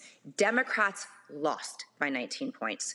We didn't energize our base. We gave them no reason to vote. They were not enthusiastic about the candidates. They were not enthusiastic about what we were doing. We weren't talking about the issues that were on their minds. And so it is important that we go back to the basics of everything. That is grassroots, that is door knocking, that is talking about the issues that the people actually want us to talk about, and energizing them and getting them excited. I talk to people in our Black communities and our Hispanic communities and our youth. I mean, I was even on the University of Florida campus last week asking our college kids, why are we seeing these walkouts everywhere else across the entire country? Why, in fact, when Roe went down, did we see 300,000 women register to vote in Texas, and yet we saw none of that in Florida? And the consistent drumbeat was, you guys gave us no reason to come out and vote. You know, and of course, you know, I had a primary and it didn't go my way. But we had a candidate who was older and wasn't as exciting for the base to come out and support. So yes, going to the base, getting them exciting, fighting candidates, emboldening our youth who is making, you know, democracy a top priority for them. We've got to make sure that we're emboldening them, that we're empowering them, and that we are going to our base. But of course, our base isn't big enough right now to make sure that we win elections. So we have to go to the base, and we have to make sure that we're talking to now almost 1/3 of NPAs make up our state. I know full well, as you all do too, pendulum swings in two directions. And in order for the pendulum to start swinging back, you need a force of energy to force it. We, as the Democratic Party, are going to be that energy and that source. And we're going to pull it back, and we're going to pull it back faster than people had originally anticipated. They have gone so extreme that it's going to be easier to capture the excitement on the base because they are taking away rights. Every single day that the legislature is passing something, every single day that Ron DeSantis opens his mouth, he is taking away rights and not protecting the people of our state. Lauren. Hey, thank you for taking my question. I just wanted to know what your theory was, Ms. Freed, on what happened to the Florida Democratic Party. I mean, in 2018, Andrew Gillum came so close to beating DeSantis. And then it just seems like the party last year just sort of fell through the ground. I mean, it was just sort of a far fall. And obviously you're in total rebuild. But what is your explanation for that? Obviously Gillum came so close to winning that race. And then last year, Chris didn't come that close. So, what's your theory of the case? Yeah, so, in that same year that Andrew came within 33,000 votes, I won. I won as our Commissioner of Agriculture, the only statewide elected Democrat that year, and only the second to have been elected in almost 30 years. And so I've spent a lot of time, unfortunately, with Ron DeSantis and a lot of time in that Florida cabinet. And what I saw firsthand as an elected official is that the party apparatus didn't do anything to support our elected officials who were out there in the fields every single day, putting up those fights. I mean, I was the first person in March of 2020 that called Ron DeSantis a dictator. Everybody thought that I had lost my mind. What are you talking about? You just called the governor of your state a dictator. Now it's even more so. He's a fascist dictator. And so what happened realistically is, one, the Democrats got lazy. We stopped doing voter engagement. We stopped doing voter registration. And then we stopped engaging completely after 2020. When the pandemic hit our country and our state, the Democrats folded up shop and went home and never came back out. So now that I'm chair and been here for about 7 weeks and I've been able to look under the hood, there was no programming apparatus. There was no grassroots. There was no money spent in minority communities. There was no, and I use this very, very loosely, there was no coordinated campaign. We had 3 women of color on our statewide ticket between Val Demings at the top of our U.S. Senate, our Attorney General candidate, and our Commissioner of Agriculture candidate in 2022. I bet nobody knows that. That is on us, that we didn't lift up the diversity of our ticket and didn't prompt up the people that were running for office. And so there was a complete meltdown of everything Democrats. No one was talking to each other. House wasn't talking to Senate. Senate wasn't talking to the party. I, as our statewide elected, didn't speak to anybody in the party, was trying to be surrogates across our state. It was just a complete collapse. I actually called Val on the Tuesday after I took over the party, and I said, Val, I know why we lost by 19 points. There was just nothing here. And you can't win elections if you don't put in the work, you don't do the boots on the ground, you don't do the door knocking, you don't go to community organizing events, and you only talk to voters a couple months before an election. That isn't going to work. And if you have only the message of vote for us because we're not them, that is never going to be a winning combination for Democrats. We always have to inspire our base to come out and vote for us. And that's what we're going to have to be doing going forward. All right, Nikki Freed, we certainly appreciate it. Look forward to having you back on the show. And when you're in D.C., let us know. You can drop by the studio. I would love that. Thanks. Have a good night, everybody. Thanks so much. Take care. All right, folks, we come back.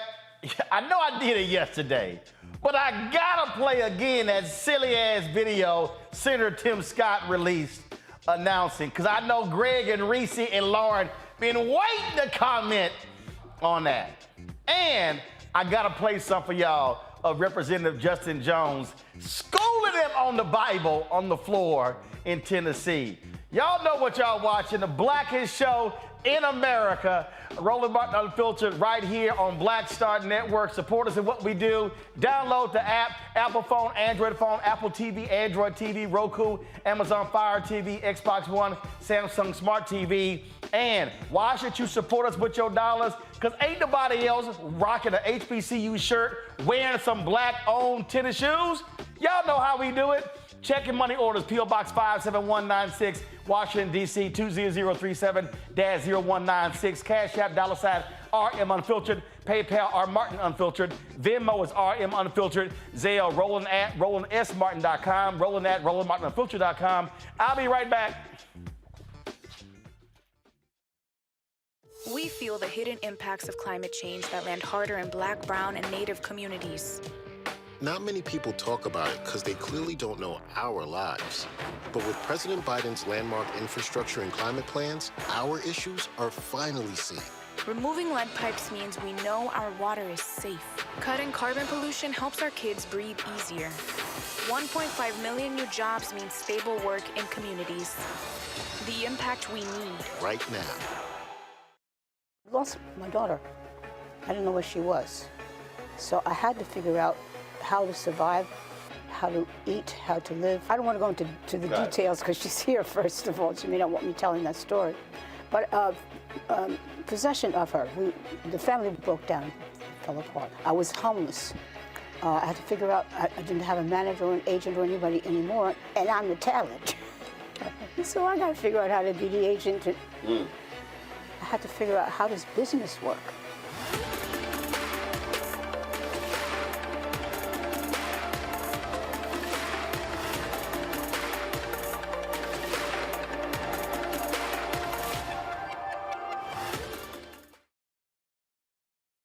Hey, I'm Cupid, the maker of the Cupid Shuffle and the Wham Dance. What's going on? This is Tobias Trevelyan.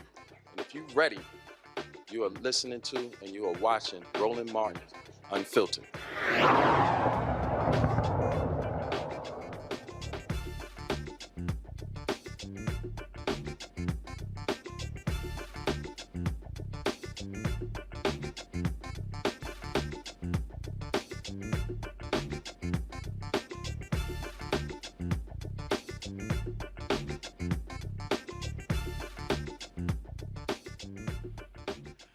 All right, if you're a white man trying to quote the Bible, don't do that with nobody black who been raised in the church, because it ain't gonna go well for you.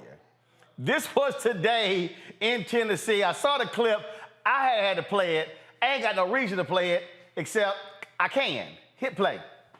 Representative Reagan, do you believe that it is racist to prohibit concepts on systemic racism in the history of America? Chairman Reagan. Thank you, Mr. Speaker. Once again, my belief is in God. I settle other things with facts and data. The fact of the matter is, sir, this bill is not racist. It is not unconstitutional. Representative Jones.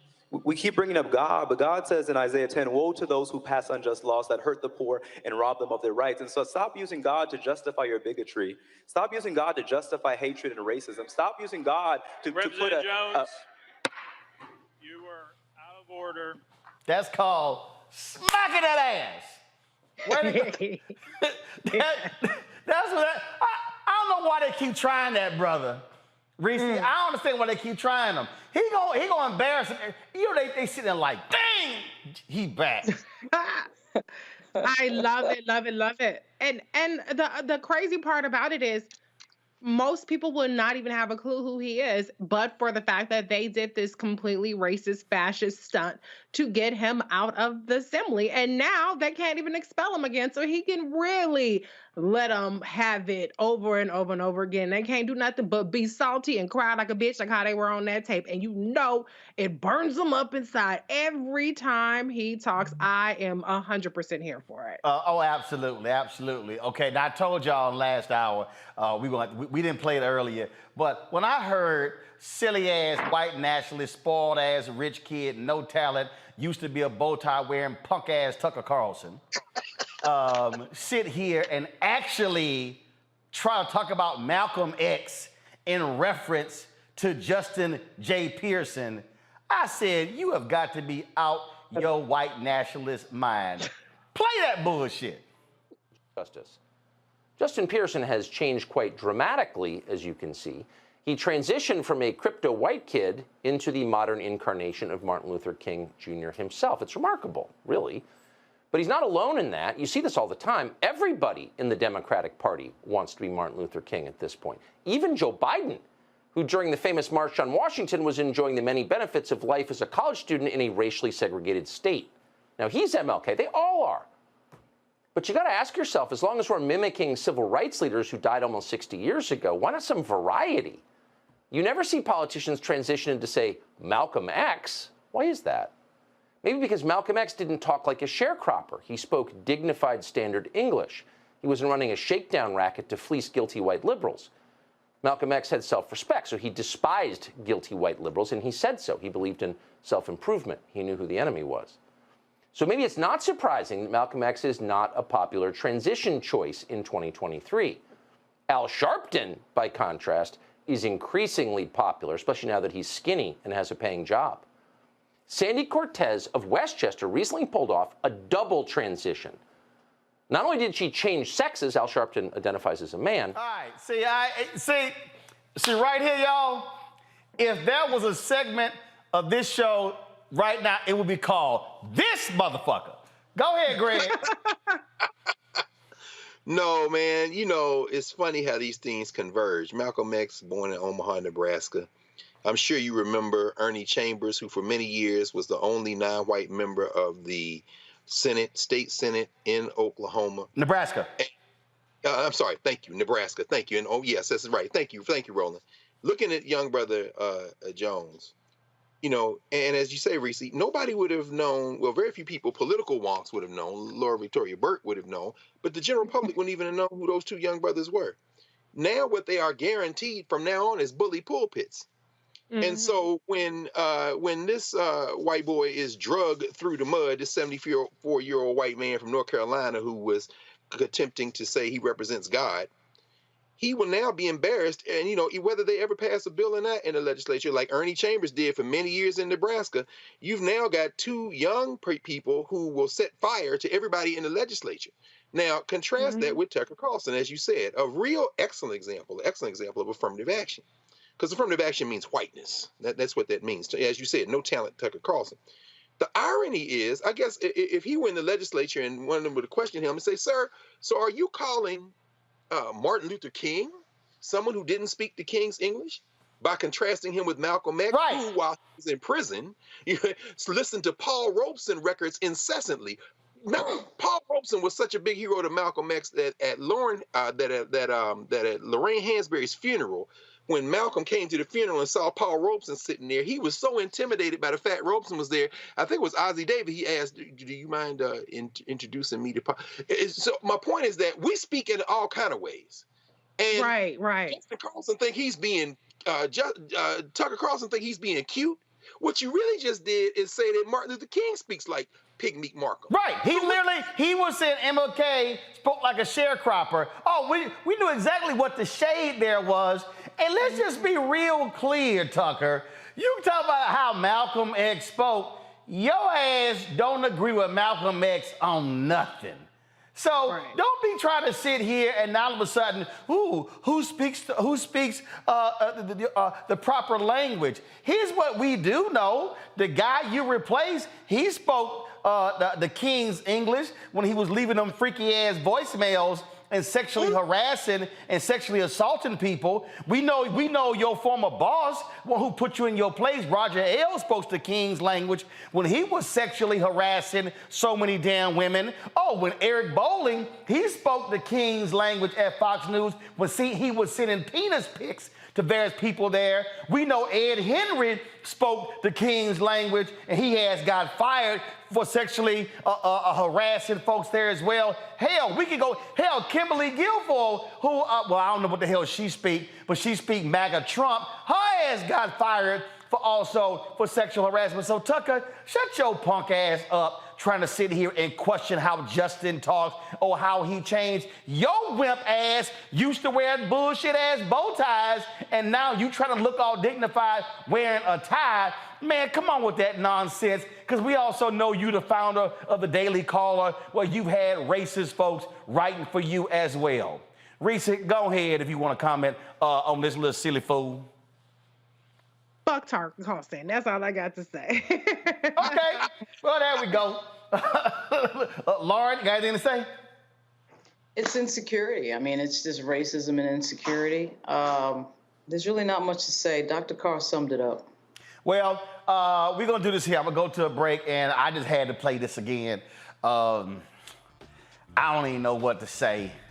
I don't know how you could be a black man and announce you running for president and you open your campaign at Fort Sumter. When we come back, Reese, Greg, and Lauren, they get their crack at deconstructing Senator Tim Scott, his presidential exploratory campaign opening. Ooh, y'all definitely want to tune in for this one. Back in a moment.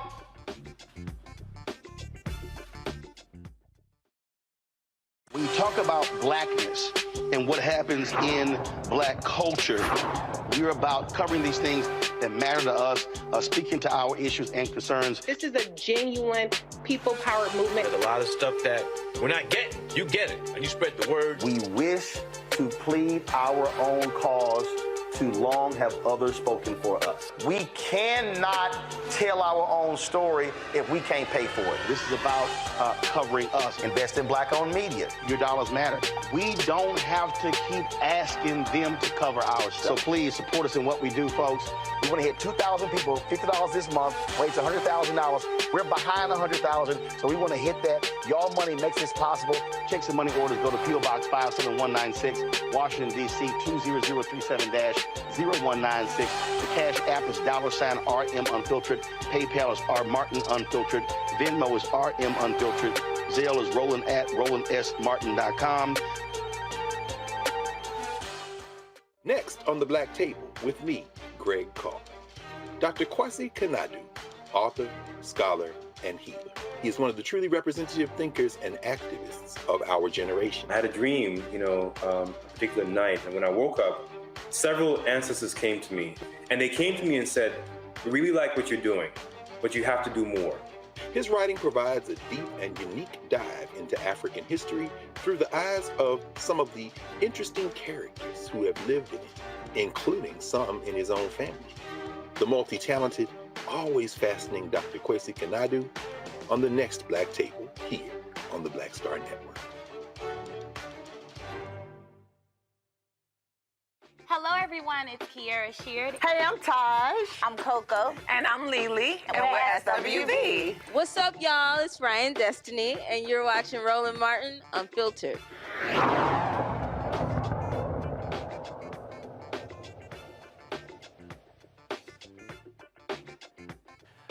The law yesterday, y'all, I talked about this little video here.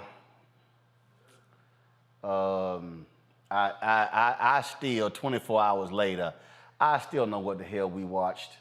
We gonna deconstruct this, y'all, so be prepared for me to start and stop and start and stop.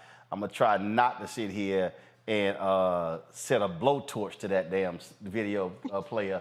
But go ahead and hit play. Y'all, this is Senator Tim Scott, Republican from South Carolina. Literally, this is how this black man announced he is seeking the office of the presidency of the United States, not the Confederate States, because we know that's what South Carolina wanted, but the United States. Y'all go ahead. Both 1861, in this harbor, the first shots of the Civil War were fired, and our country faced the defining moment. Would we truly?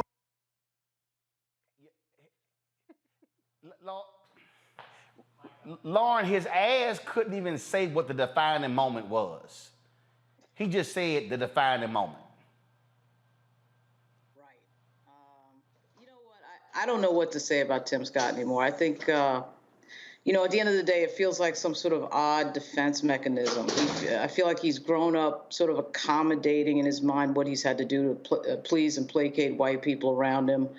And there's just some sort of weird personality adjustment that goes on with that. I think we see it with Clarence Thomas as well. You realize that the greater society does not like the group that you're in and has not liked the group that you were in for 400 years. And you're making an adjustment for that. I mean, that's the best I can come up with for Tim Scott. Obviously I'm not a psychiatrist, but I just feel like The only time I've actually seen him really make a political reaction that sort of made sense in terms of who he is as a black man in America is when Walter Scott was killed on video. Yeah.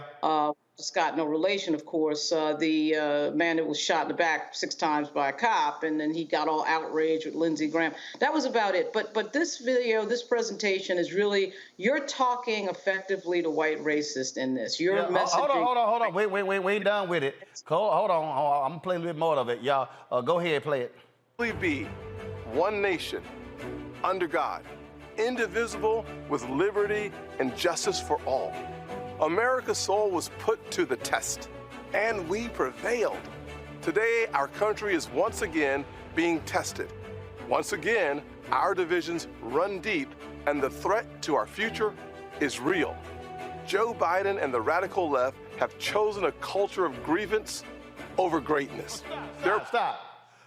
Right. Reese, hold on, Reese. So the Democrats, Reese, have chosen a culture of grievance when it's Tim Scott's party that defends Confederate monuments, and they whine all day about how conservatives getting attacked, conservatives getting canceled, when they literally are the party of January 6th. Right. Republicans is always on the opposite day. Always April Fool's Day, because nothing they say ever makes any damn sense. This is the party of banning books, of banning drag shows, of banning everything but AR-15s.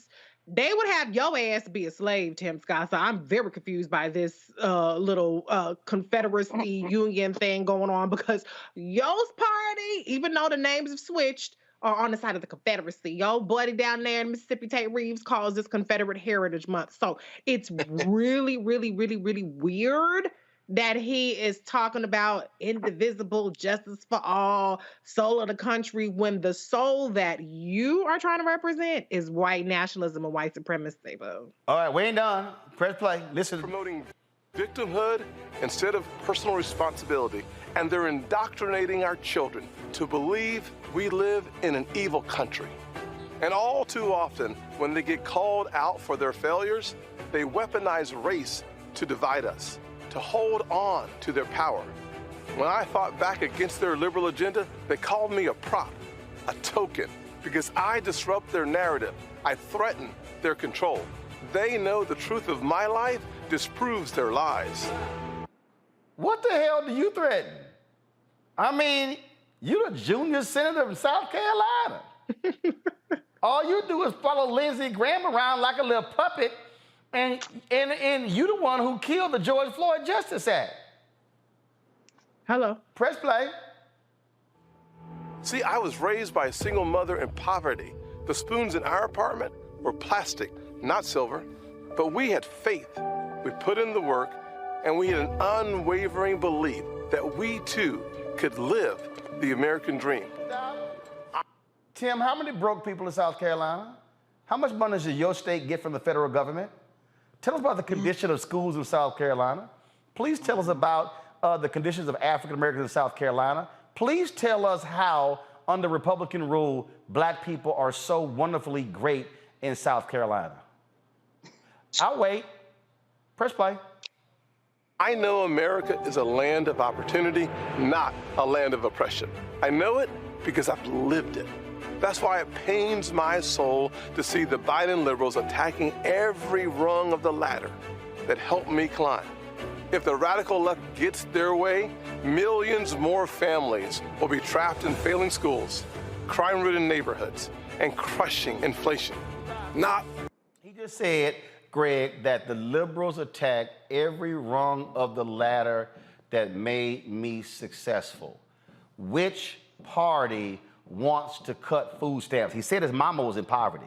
Okay, which party wants to cut food stamps? Which party actually cut unemployment insurance? And which senator, Lindsey Graham, who was the first state that actually cut unemployment insurance during COVID? South Carolina. Which state had a slower economic recovery after COVID than the other states because they cut the money? South Carolina. And so he said, Greg, see again, I need people to listen when he said liberals want to cut every rung of the ladder that led me to be successful, bruh, that's your party.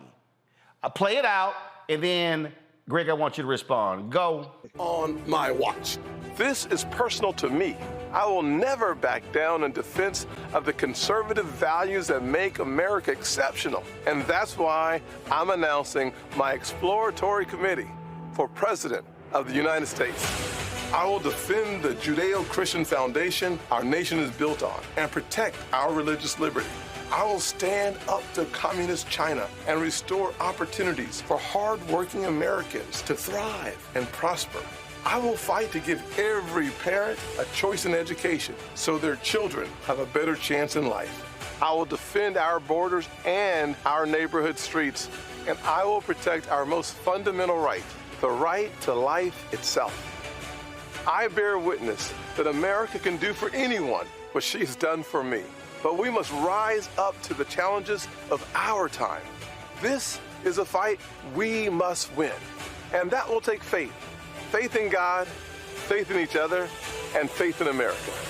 God bless our United States of America, and God bless you.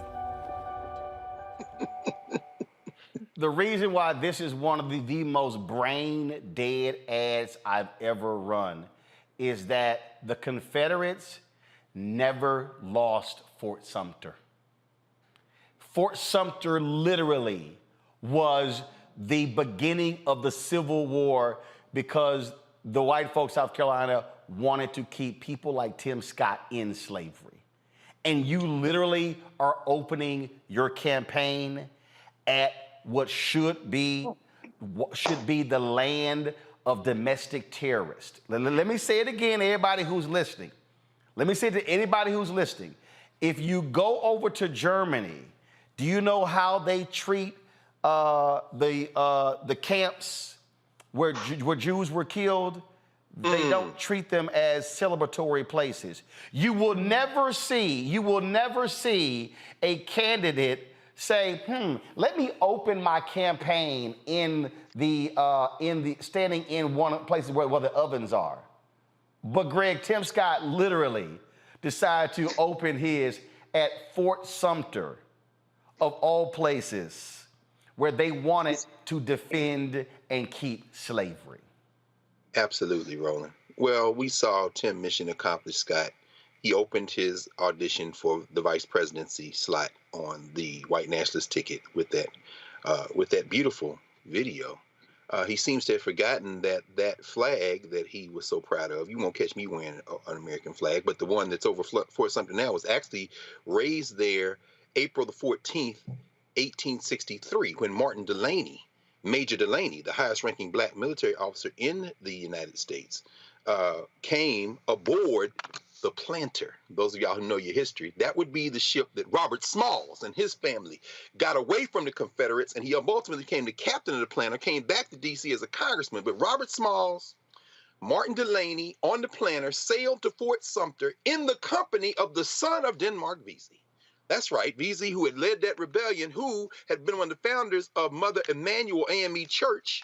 In fact, the same church where the white nationalist Dylan Roof slaughtered black folk, including Clementa Pinckney, who got a statue of Denmark Vesey. They sailed across that bay.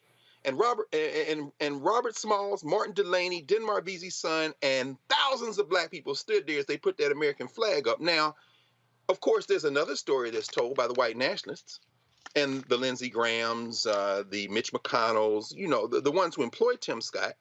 And in the words of that great erudite African-American philosopher, James Mush, who seems to be the one that Tim Scott is channeling, when asked if he could tell when somebody was lying, James Mush, also known as Mushmouth, voiced by Bill Cosby on Bill Cosby and the Cosby Kids, said, "Nope, I believe everybody." Tim Scott, in fact, channeling his inner and some might say outer Mushmouth, has placed himself in a very difficult position. Laura, I agree with you. It's quite pathetic and even a little bit sad to see a black man break himself of his own volition.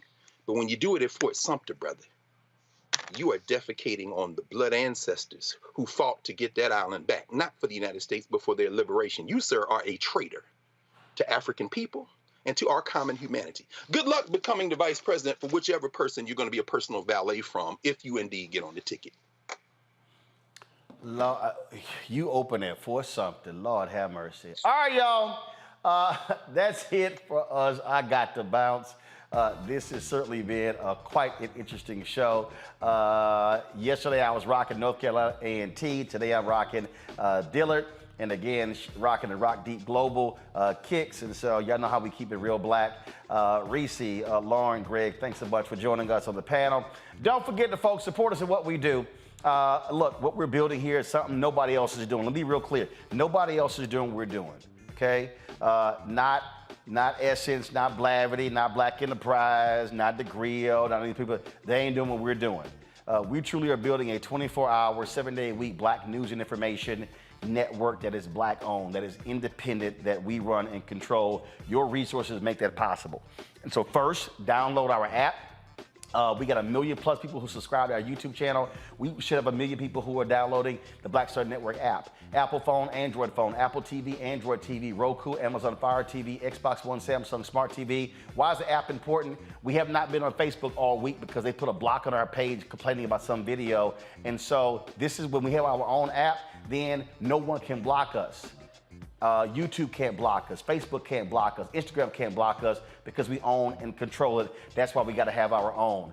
And that's possible with your resources. I told y'all, the app is $160,000 a year. That's just straight up. That's how much it costs. And so see your check and money orders, P.O. Box 57196, Washington, D.C. 20037-0196. Cash App, $RM Unfiltered. PayPal is R Martin Unfiltered. Venmo is RM Unfiltered. Zelle is Roland@RolandSMartin.com, Roland@RolandMartinUnfiltered.com. And be sure to get a copy of my book, White Fear, How the Browning of America is Making White Folks Lose Their Minds, available at bookstores everywhere. Barnes & Noble, Amazon, Target. You can also download your copy on Audible. Folks, I will see y'all tomorrow. Holla! Folks, Black Star Network is here. Oh, no punches! I'm real revolutionary right now. Support this man, Black Media. He makes sure that our stories are told. Thank you for being the voice of Black America, Roland. Stay black. I love y'all. All momentum we have now, we have to keep this going. The video looks phenomenal. See, there's a difference between Black Star Network and black-owned media and something like CNN. You can't be black-owned media and be scared. It's time to be smart. Bring your eyeballs home. You dig? Pull up a chair. Take your seat. The Black Tape. With me, Dr. Greg Carr, here on the Black Star Network. Every week, we'll take a deeper dive into the world we're living in. Join the conversation only on the Black Star Network. Hi, I'm Dr. Jackie Hood Martin, and I have a question for you. Ever feel as if your life is teetering and the weight and pressure of the world is consistently on your shoulders? Well, let me tell you, living a balanced life isn't easy. Join me each Tuesday on Black Star Network for A Balanced Life with Dr. Jackie. We're all impacted by the culture, whether we know it or not. From politics to music and entertainment, it's a huge part of our lives, and we're going to talk about it every day right here on The Culture with me, Faraji Muhammad, only on the Black Star Network. I'm Deborah Owens, America's Wealth Coach, and my new show, Get Wealthy, focuses on the things that your financial advisor and bank isn't telling you, but you absolutely need to know. So watch Get Wealthy on the Black Star Network.